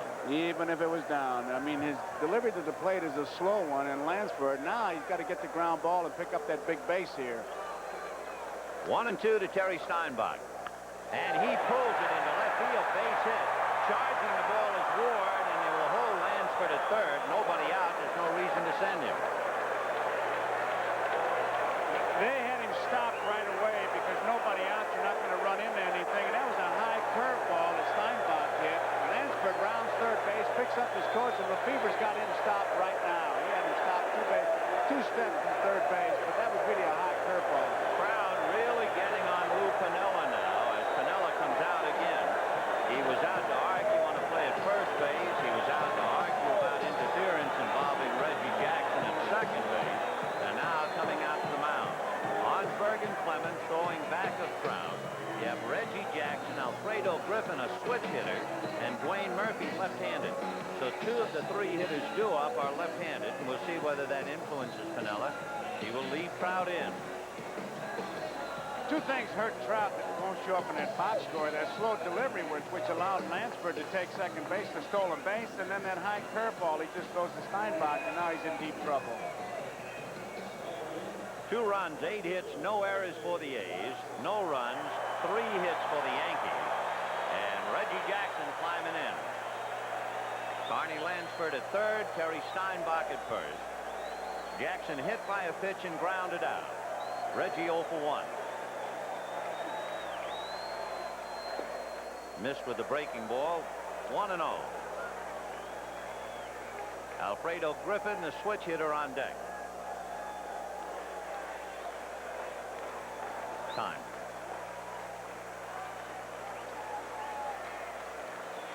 The Yankee infield halfway now.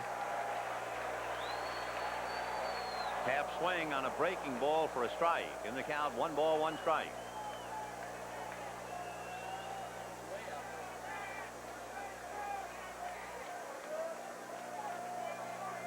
The description of a pitcher, a top step pitcher, and that's where Piniella has been all day with Steve Trout.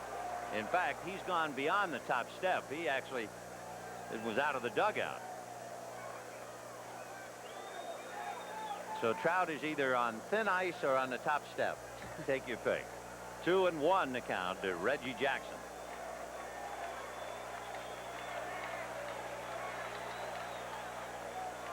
Three and 1. He's missing with his fastball. He's really asking for it. Cerrone says you got to get it in there. He's trying to coax him on.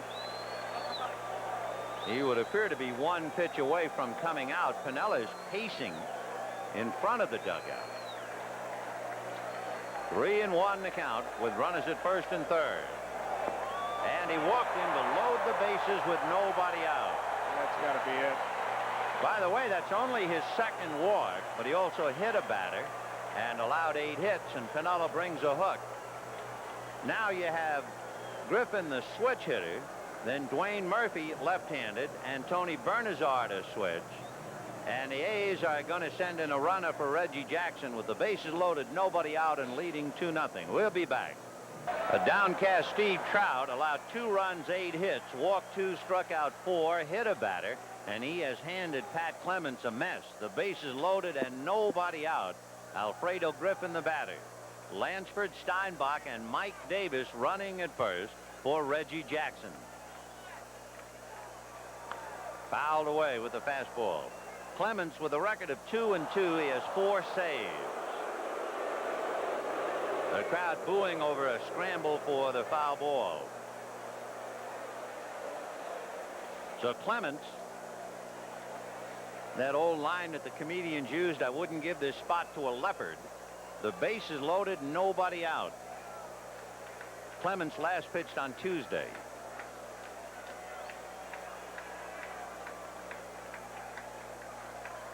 And the fastball is lined at Meacham. He drops it, picks it up, throws to the plate for a force. Now that is going a long way to get a force play. Didn't get a chance, but the defense to start out was a little strange. First and third, they were tight. They were back at second and short. And when that ball was hit to Meacham, I looked for him to throw it to the shortstop. Now watch him. It just eats him up, and he finally picks it up and says, well, I might as well go home and at least save a run. That was not a bad idea because he had lost every other play. And Cerrone, he wanted to make sure he was standing on the plate because it was a force out. So the bases remain loaded. Barney Lansford is forced at the plate. Steinbach, Davis, and Griffin on the lines. Dwayne Murphy is struck out and single to right. Murph hitting .246. Little breaking ball, missed ball 1, 1-0. For Clements, it will be his 4th timeout since coming back from Oakland, coming back from Columbus. Oakland leading 2-0 here in the 6th inning. And a squeeze, the bunt to Clements, and he can't make the play. He had a play at the plate.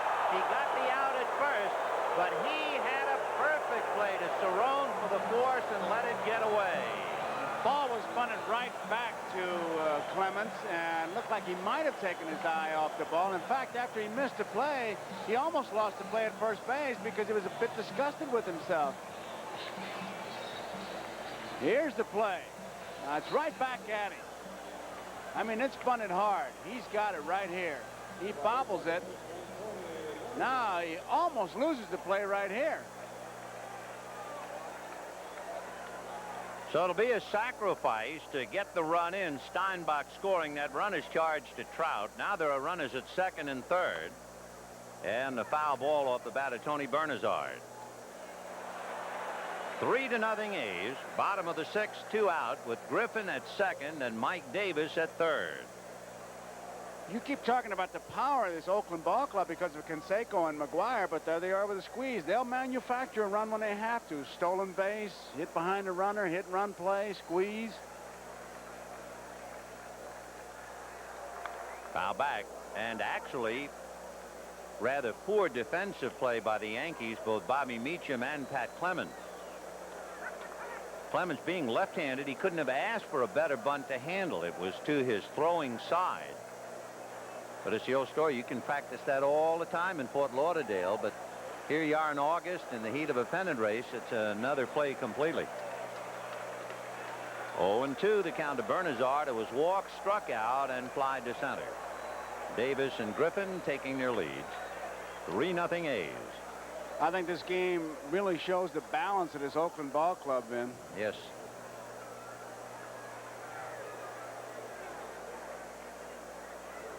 Oh, 0-2 to Tony Bernazard. Ball one. For Trout, he has still a man his responsibility. That would be Mike Davis at third. 1-2. Fastball. It's hit to the left is short. Got by Velarde. 2 runs will score. And I really think that ball should have been handled. He got caught in between hops. I don't know if he didn't see it come off the bat, but he was there. He should have made the play. So Meacham should have done better on the line drive. Clemens certainly should have done better on the bunt. And now there's a ground ball that should have been an out. So Trout and Clemens and Piniella have been undermined defensively, and it is 5-0 A's. This is definitely a should have and could have inning. Now he's there. He could have taken another step, and he got caught in between hops. And that's a big couple of runs that score there. So 4 runs are charged to Trout, 1 run charged to Clemens, and a Yankee shortcoming certainly defensively in the inning. And here is Steve Henderson. 0-1. Henderson struck out, grounded out, and flied out. 0 for 3. Nothing underneath the error. But of course, that's why it's so deceptive. You really have to see the game to find out about not just the plays you don't make, the plays you fail to make. And that's been the Yankee story here. 3 in this inning. And how? 5 runs, 9 hits for the A's. Bernazard getting a base hit and 2 RBIs on that ground ball. Henderson 0 for 3. 2 balls and no strikes.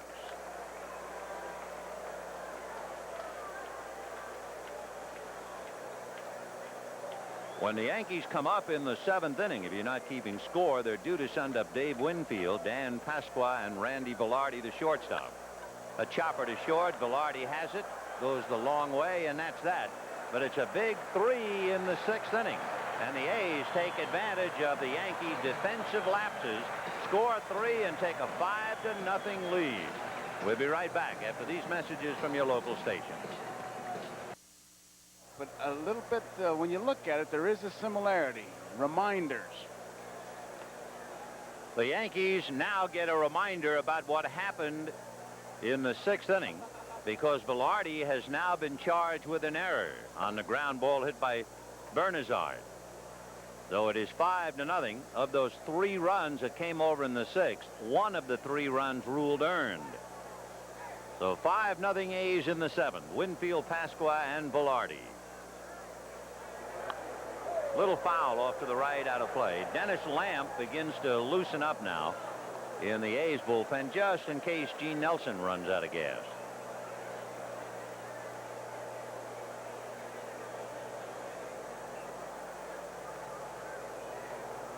Gene trying for his 6th win and his 4th here in the Coliseum.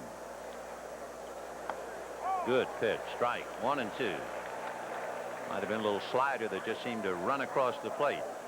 Winfield flied to right, single to left. When he got his base hit in the 5th inning, it broke a drought. He's won for his last 19 at bats.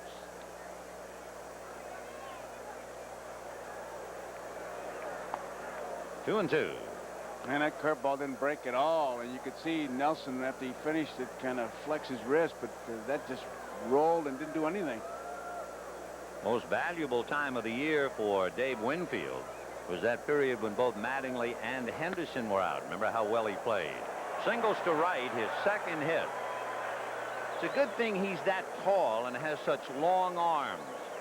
That breaking ball was away, and it looked like it was about 3 yards away from him. Well, and he's like a hook and ladder as he goes out after it. He stands so far from the plate, he just puts that bat out there. Boy. If he tries to pull that ball, it's a ground ball, but he went with it. If he was 6 inches shorter, it's just a routine out. So Winfield. Singles to right. Here's Nelson's numbers. And a projection, of course, of a walk in the park under 120 pitches. Popped in the air, foul behind the plate and out of play. Pasqua would like to hit a ball fair today. He fouled out to Lansford and fouled out to Canseco. Dan 0 for 2. Randy Velarde on deck. A's 5, Yankees nothing, top of the 7th. Pitch in the dirt. Winfield to second base, will make a turn and hold there. So the wild pitch advancing Winfield to second, and the count 1 ball and 1 strike to Dan Pasqua. For the Yankees, they've had a man get to third, Meacham, who had a 2-out triple in the 3rd inning. Velarde had gotten to second when Cerrone was hit by a pitch. Now, this is only the 3rd time the Yankees have had anybody get to second. And Pasqua struggling with men in scoring position. 1 ball, 1 strike. The Yankees, who have lost 2 straight, 8 of their 11. And you have to remember they had a 5-game losing streak from the 9th to the 14th. Tony La Russa sending Gene Nelson to the mound, and so far his decision has been a rewarding one.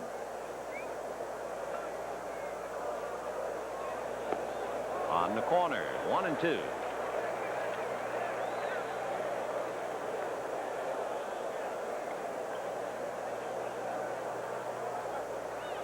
The Yankees also being reminded that Detroit leading Cleveland 7-4 in the 6th inning.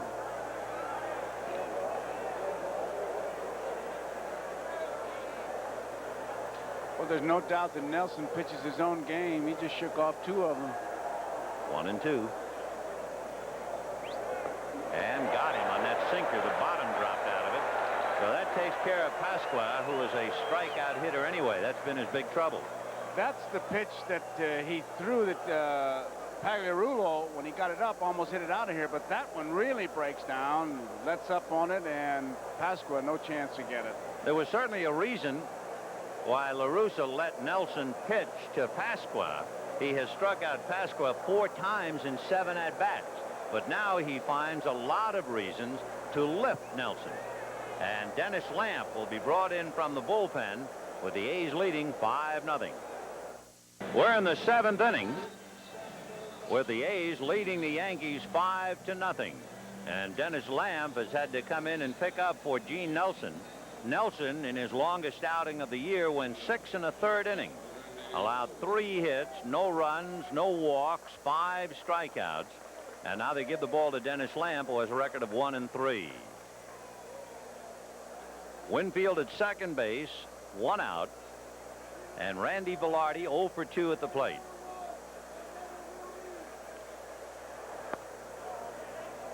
Breaking ball down and away, ball 1, 1-0. Well, we saw that spot with McGuire. He's, what, 2 for 3 today. 2 for 3 with a run batted in.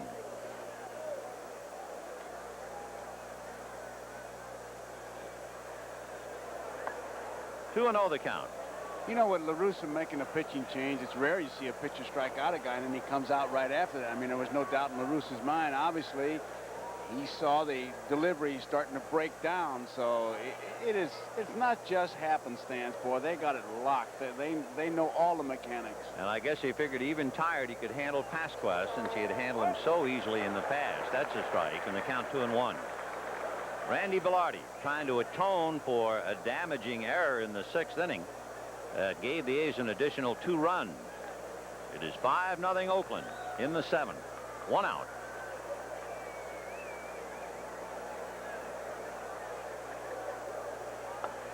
That's a strike. 2-2. That ball really moved and handcuffed Steinbach. Velarde grounded to third, hit into a force play in the 5th inning.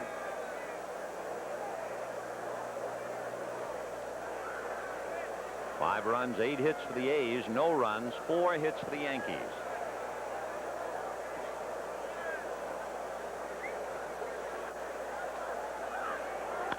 And it's a fly ball to center. Murphy is there. Winfield holding, and that's the 2nd out. Ben, I'm going to ask you to play umpire, and when Lamp takes his set? I was going to ask you about it. Tell me where he stops. I know it. Tell me where he stops. That's funny. You read my mind. He has the highest set. Watch where his hands come together, and then you figure out somewhere as he goes down the ladder with it, where does he come to that stop? Where does he stop? He never stops. He's always moving. There he goes. Now, I haven't seen him stop yet. No, in fact, I'd have called a balk on him if you could back that up. He seemed to stop, and then he kept going. I mean, it's really trickery. It depends on the umpires. That's a breaking ball strike. Watch this now. Watch in a minute where it'll look like his hands are going to stop right there, and then here he goes again. Now, I don't know where he stopped either, Joe. Yeah. So Dennis Lamp, the guile of a veteran pitcher. Fastball, and that's lifted to center. Murphy has a bead on it all the way, and the lamp is burning brightly here in the 7th inning. No runs, 1 hit, a man left. At the end of 6 1/2, the A's 5, Yankees nothing. Here's another edition of the 7th inning. Center field. Going to be a good time. Get a chance here. We had a couple nice visitors. Dick Bartell, the old Giant shortstop, and Frank Crosetti of the Yankees stopped by. Dick Bartell has a book out now. Rowdy Richard. Rowdy Richard. Yeah.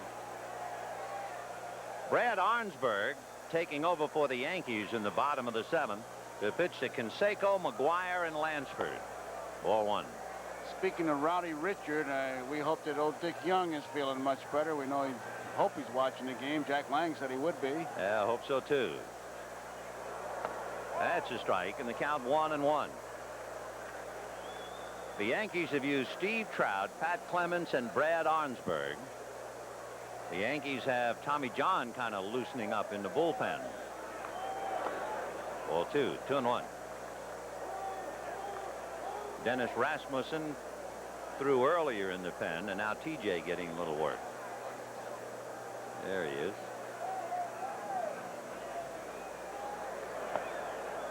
Three and 1 to count to Canseco.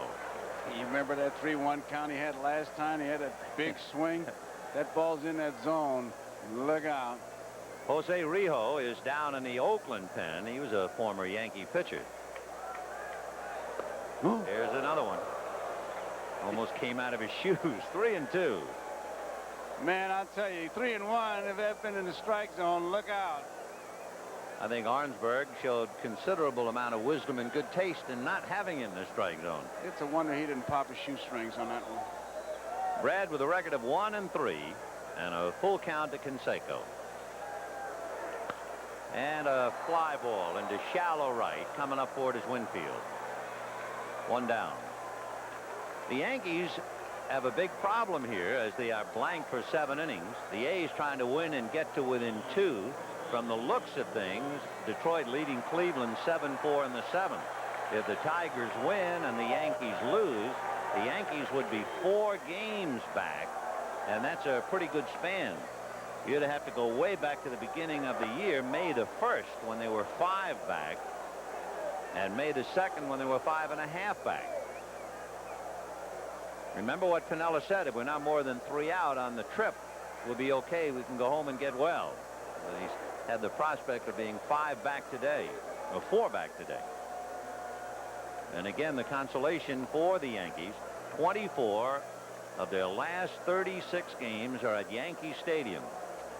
And they win better than 7 out of every 10 they play at home. Ball 2, 2-1. The Yankees and A's will meet again in a 3-game series at Yankee Stadium. 2-1 to count. McGwire with 2 singles and grounded out. Remember now, he's had 39 home runs. In fact, he's had 34 official at-bats. Stuck on 39.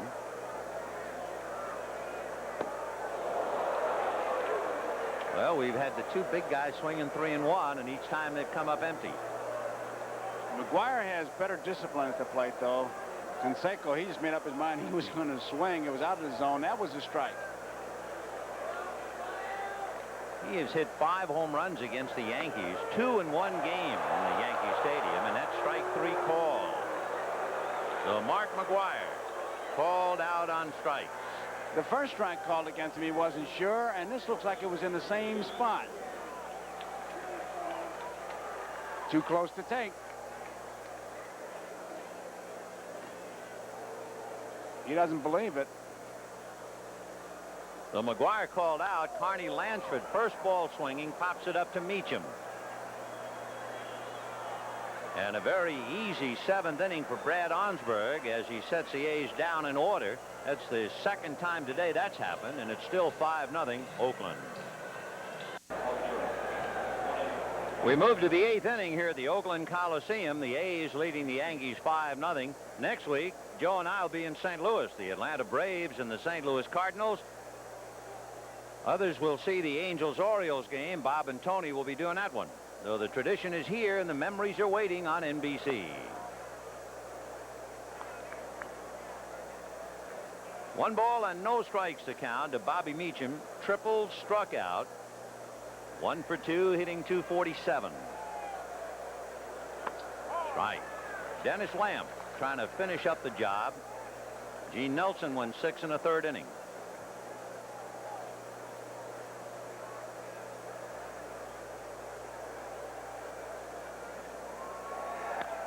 Little roller foul. 1 ball and 1 strike.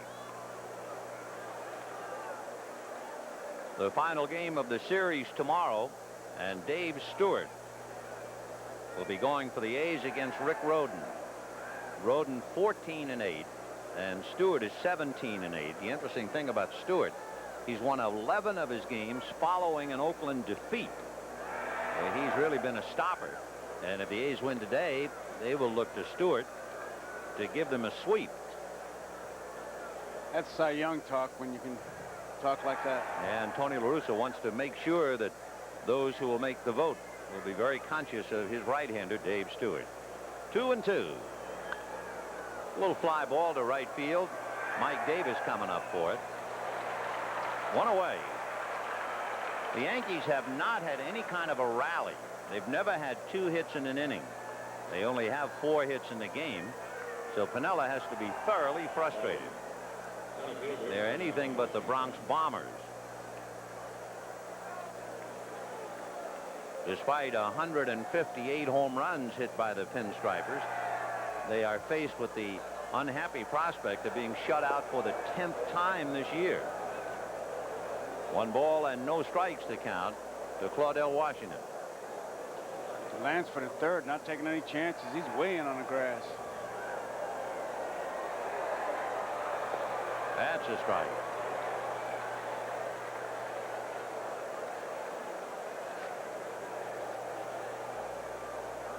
In the American League, when you talk about being shut out, you immediately think of Kansas City. They've been shut out 15 times this year as Claudell gets a 1-out single to center. No other team in the American League has been shut out in double figures. Kansas City 15. San Diego has been shut out 13 times, and the Dodgers 12 over in the National League. Here's Gary Ward. Struck out, flied to left, grounded to short. Greg Cadaret throwing down on the Oakland pen with Mattingly on deck.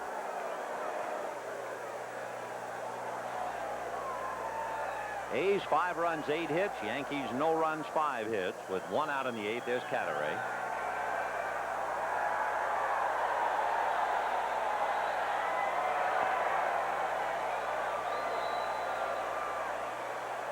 Want to know the count as Gary took a look down at Mike Ferraro. Struck out, flied out, grounded out.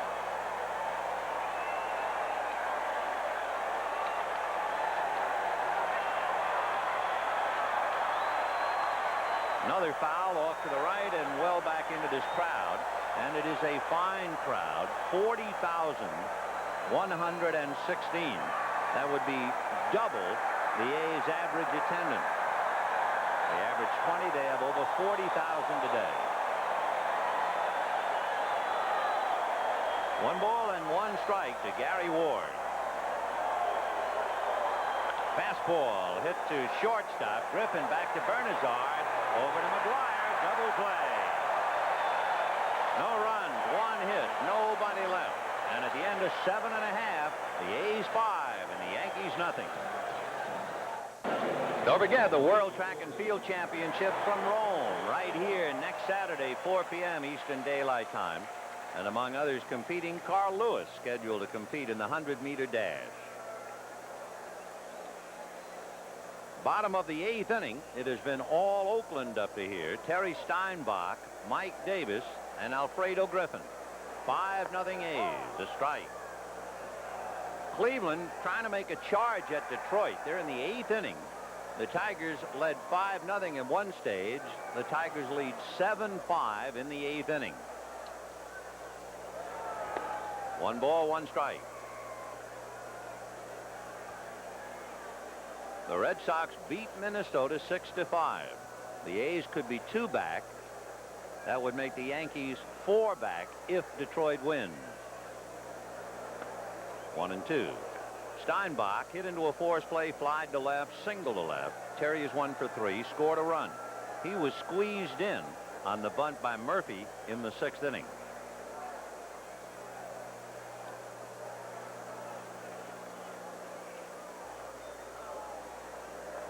Breaking ball in the dirt. It was ball 2 if you're wondering why Cerrone was ready to run in case it was strike 3. And we'll see if that even hit the bat. Rick Rodriguez, a right-hander, is now up to join Cadaret in the Oakland bullpen. So Dennis Lamp will be fortified when he goes to the mound in the 9th should he stagger. Line drive. Boy, did that turn Arnsberg around. Oof. Steinbach is very impressive. That's his 2nd hit. He's 2 for 4. Here's how it feels if you're the pitcher, huh? Yeah, he sent it right back up the middle. And looked like Arnsberg was, you know, pretty good balance, like he could have made the play. But I tell you, it always appears to be hit harder than it actually is. And that ball was stung. And you're, what, 57, 55 feet after you finish your delivery. So a runner at first. Nobody out in the 8th, 5-0 A's. 9 hits for the A's. Mike Davis got into the game as a runner for Reggie Jackson in the 6th, and Davis came around to score.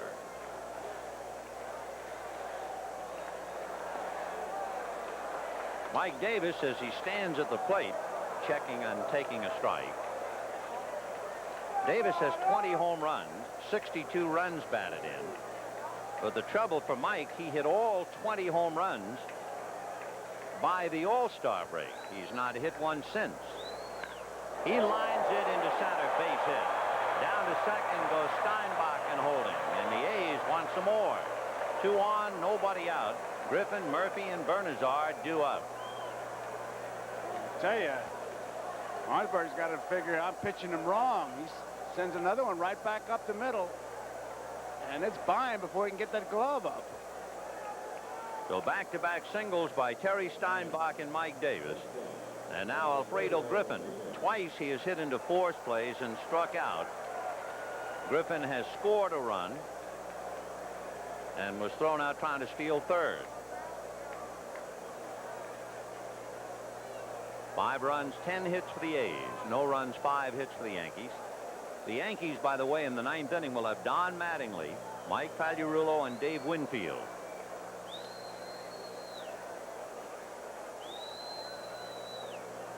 Time called. Gary Ward in left field, retrieving a ball that got loose from the Oakland bullpen. All right, 2 on, nobody out in the 8th. Griffin 0 for 3, hitting .271. Pagliarulo looking bunt. He's well in on the grass at third. Foul ball. Looked like Griffin might have tried to go the other way and hit it by the drawn-in Pagliarulo. Griffin has been swinging at most anything that's been thrown up there. He really hasn't been that particular. Sometimes when you take a swing like that, manager says, well, okay, I'll take the bat out of your hands and I'll put the bunt on. The one thing Griffin rarely does is walk. But this year, he's having a bad year walking as he lines out to left field. So the run is holding, and the batter will be Dwayne Murphy. So Mike Davis at first, Terry Steinbach at second, and Murphy coming up. Struck out, singled, and sacrificed. 1 for 2.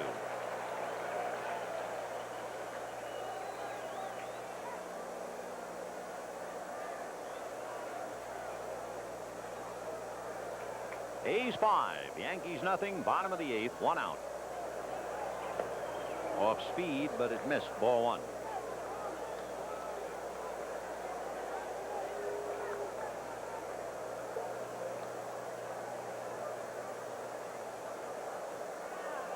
We told you that the Yankees have Mattingly, Pagliarulo, and Winfield, the first 2 left-handed, due up in the 9th. Cadaret has now come into the Oakland dugout. The young left-hander might be given the ball to pitch the 9th.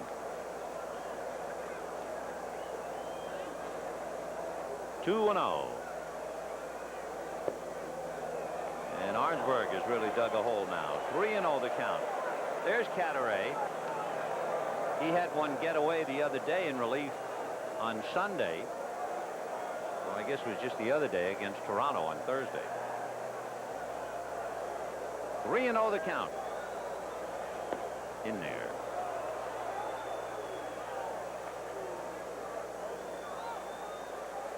For the A's, it's been a tough year physically. They've had 16 players on the disabled list. Foul back. Joaquin Andujar has been on the disabled list 4 times all by himself. And the Minnesota Twins, the entire team has used the disabled list 3 times. And Andujar's been on it 4.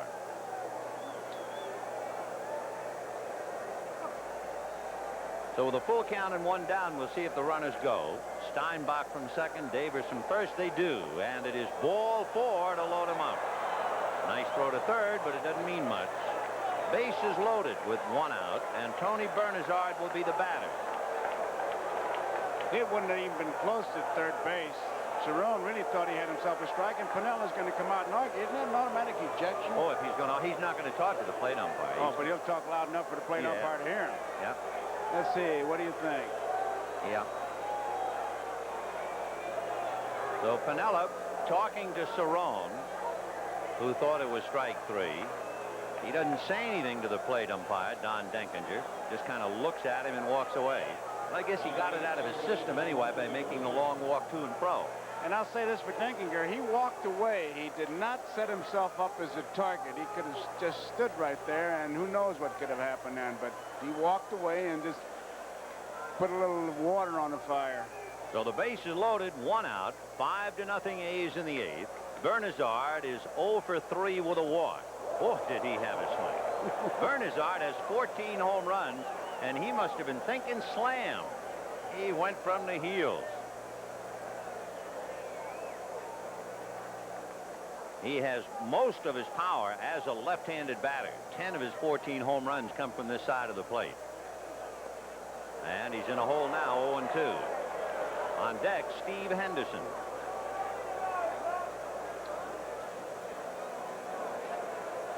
And instead of Henderson, Luis Polonia, little outfielder, is in the on-deck circle. Ball 1. So Polonia loosening up. He has 3 home runs, but he's hitting over 290. 1 out, bases loaded. 5-0 A's. Trying to break it wide open. Off speed, high chopper, tough play. Arnsberg throws to Mattingly for the out. Everybody moves up 90 feet. Steinbach scores, and it is 6-0 A's. He almost lost that ball as it took that high hop, that first bounce, and Arnsberg looking up into the sun. He almost lost that, and that would have really been disaster. So another run to make it 6-0 Oakland. Watch him now as he goes after this ball. He really wasn't sure of it. There he battles it right there. Just happened to hit in his glove. Makes a good play. And Luis Polonia will now come up to hit for Steve Henderson.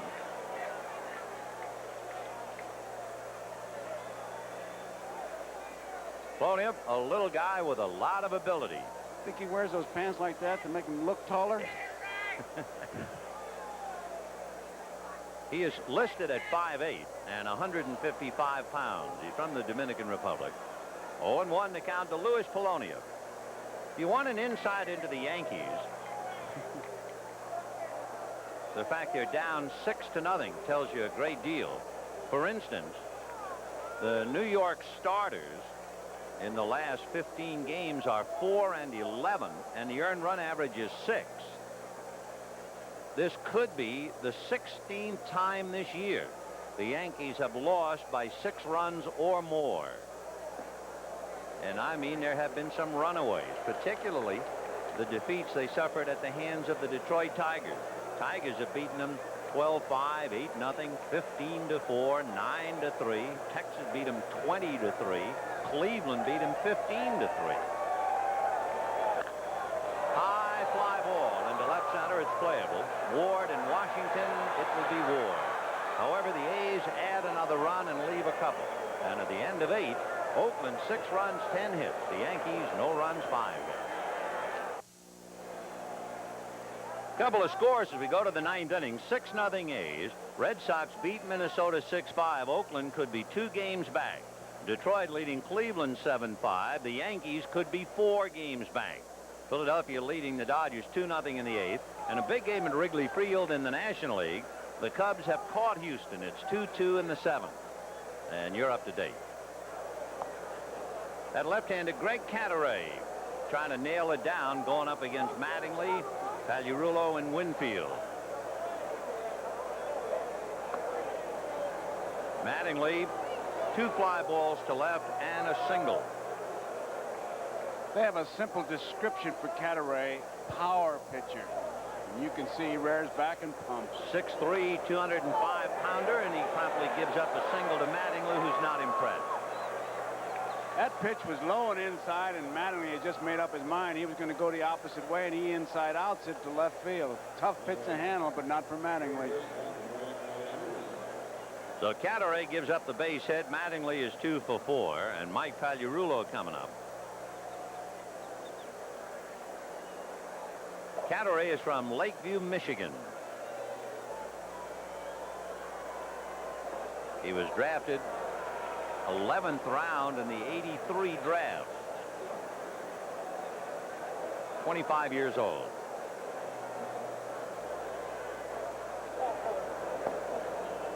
One ball and 1 strike. So he was asked to get in a little work and try and pick up from a discouraging moment Thursday when he had one get away. 1-1. Now back. 1-2. Mike Pagliarulo popped up, flied to left, and with a runner on in the 6th inning, sent Dwayne Murphy up against the center field wall. That's as close as the Yankees have come to really getting into the game. At the time, they were trailing 2-0. If Pag's ball goes out, the game is tied. And then Oakland, off the hook, came right back with 3 and broke it open 5-0, and they've added 1 more. So that was a big swing of the bat by Pagliarulo. All for naught.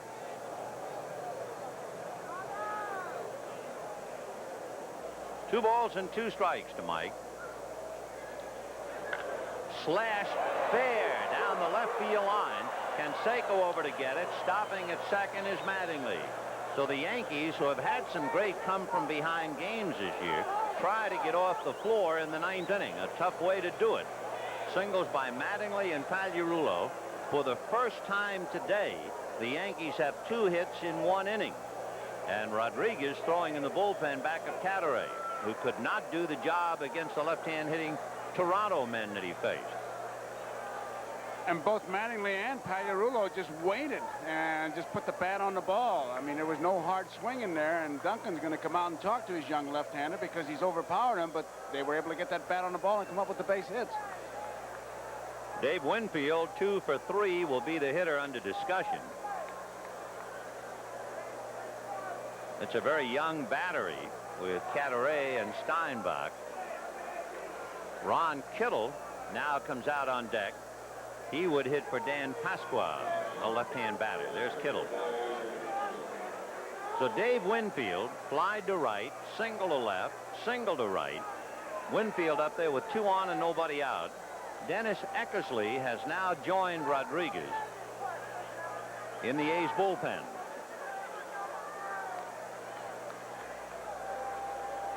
There's Winfield. It is 6-0 A's, top of the 9th. Strike, fastball at the knees.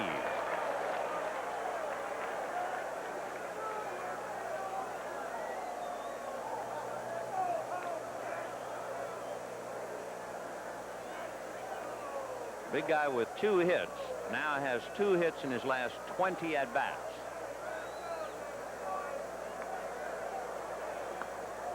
High change, 1 ball, 1 strike.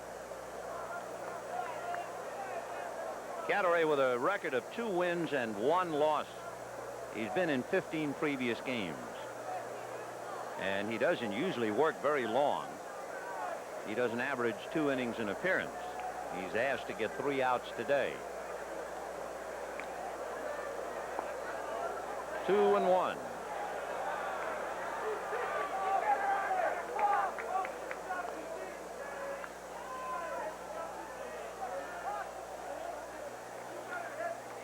So Dave Winfield trying to keep it going for the Yankees.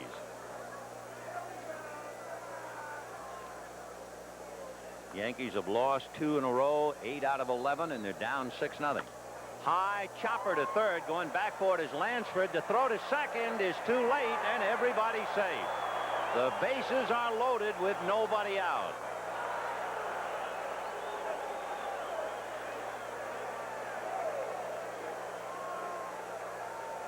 Lansford had to wait for that and lost the play. Nothing he could do. That big high hop once again. I tell you, all during batting practice watching it, that was the one thing that really got to me was how hard that was in front of home plate. So Carney Lansford unable to make the play. Pagliarulo beating the throw. So the Yankees have the bases loaded with nobody out. The A's lead 6-0, and Cadaret having his problems now. He'll get Kittle, Velarde, and Cerrone, but he does have the luxury of a 6-0 lead. Piniella, seeing his ball club try to come back and avoid being shut out for the 10th time, and La Russa tired of waiting. Cadaret couldn't do the job against Toronto, and obviously the young left-hander can't cut it today. The Yankees, by the way, are tied for the most grand slams in the major leagues, if you're thinking about that. The Yankees and the Red Sox have 7 grand slams. So while we chew on that and they go to the bullpen for Dennis Eckersley, we'll be right back.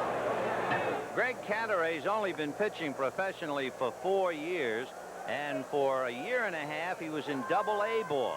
And they give him the ball today, and he can't do the job in the 9th inning. And that brings up a big point about this year.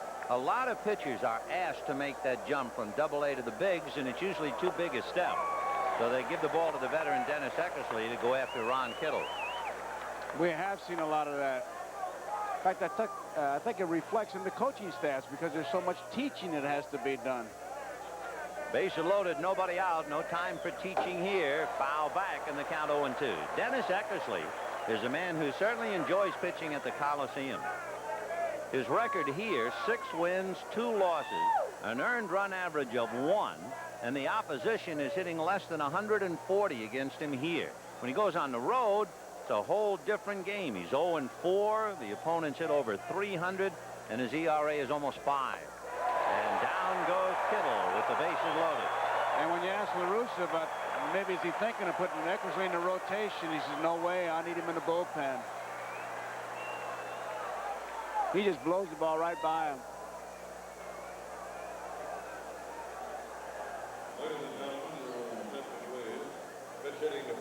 Randy Velarde will not come up.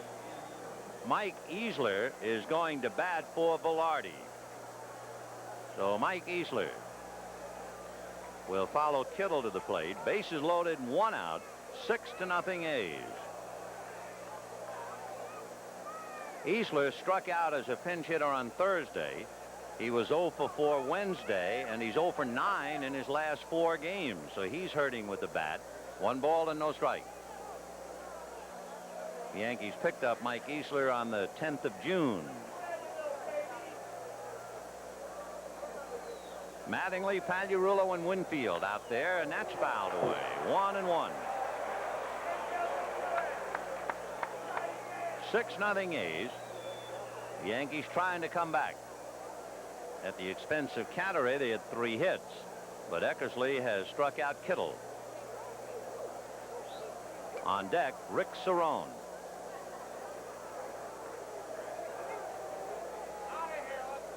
One and 1 to the hitman, as they called him. Ball 2, 2-1.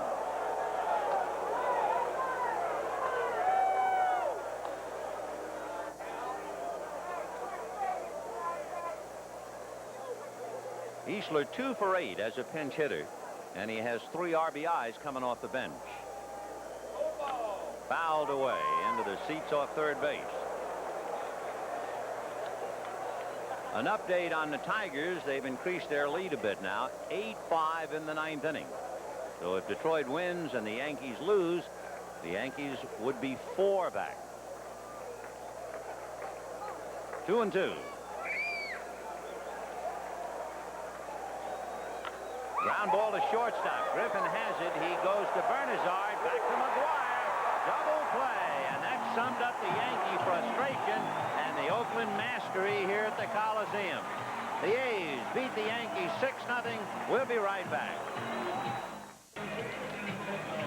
This week's NBC Miller Lite Player of the Game is pitcher Gene Nelson. Miller Lite happy to present a check for $1,000 in the name of Gene Nelson to the National Multiple Sclerosis Society. The Major League Baseball Game of the Week has been brought to you by Miller Trucks.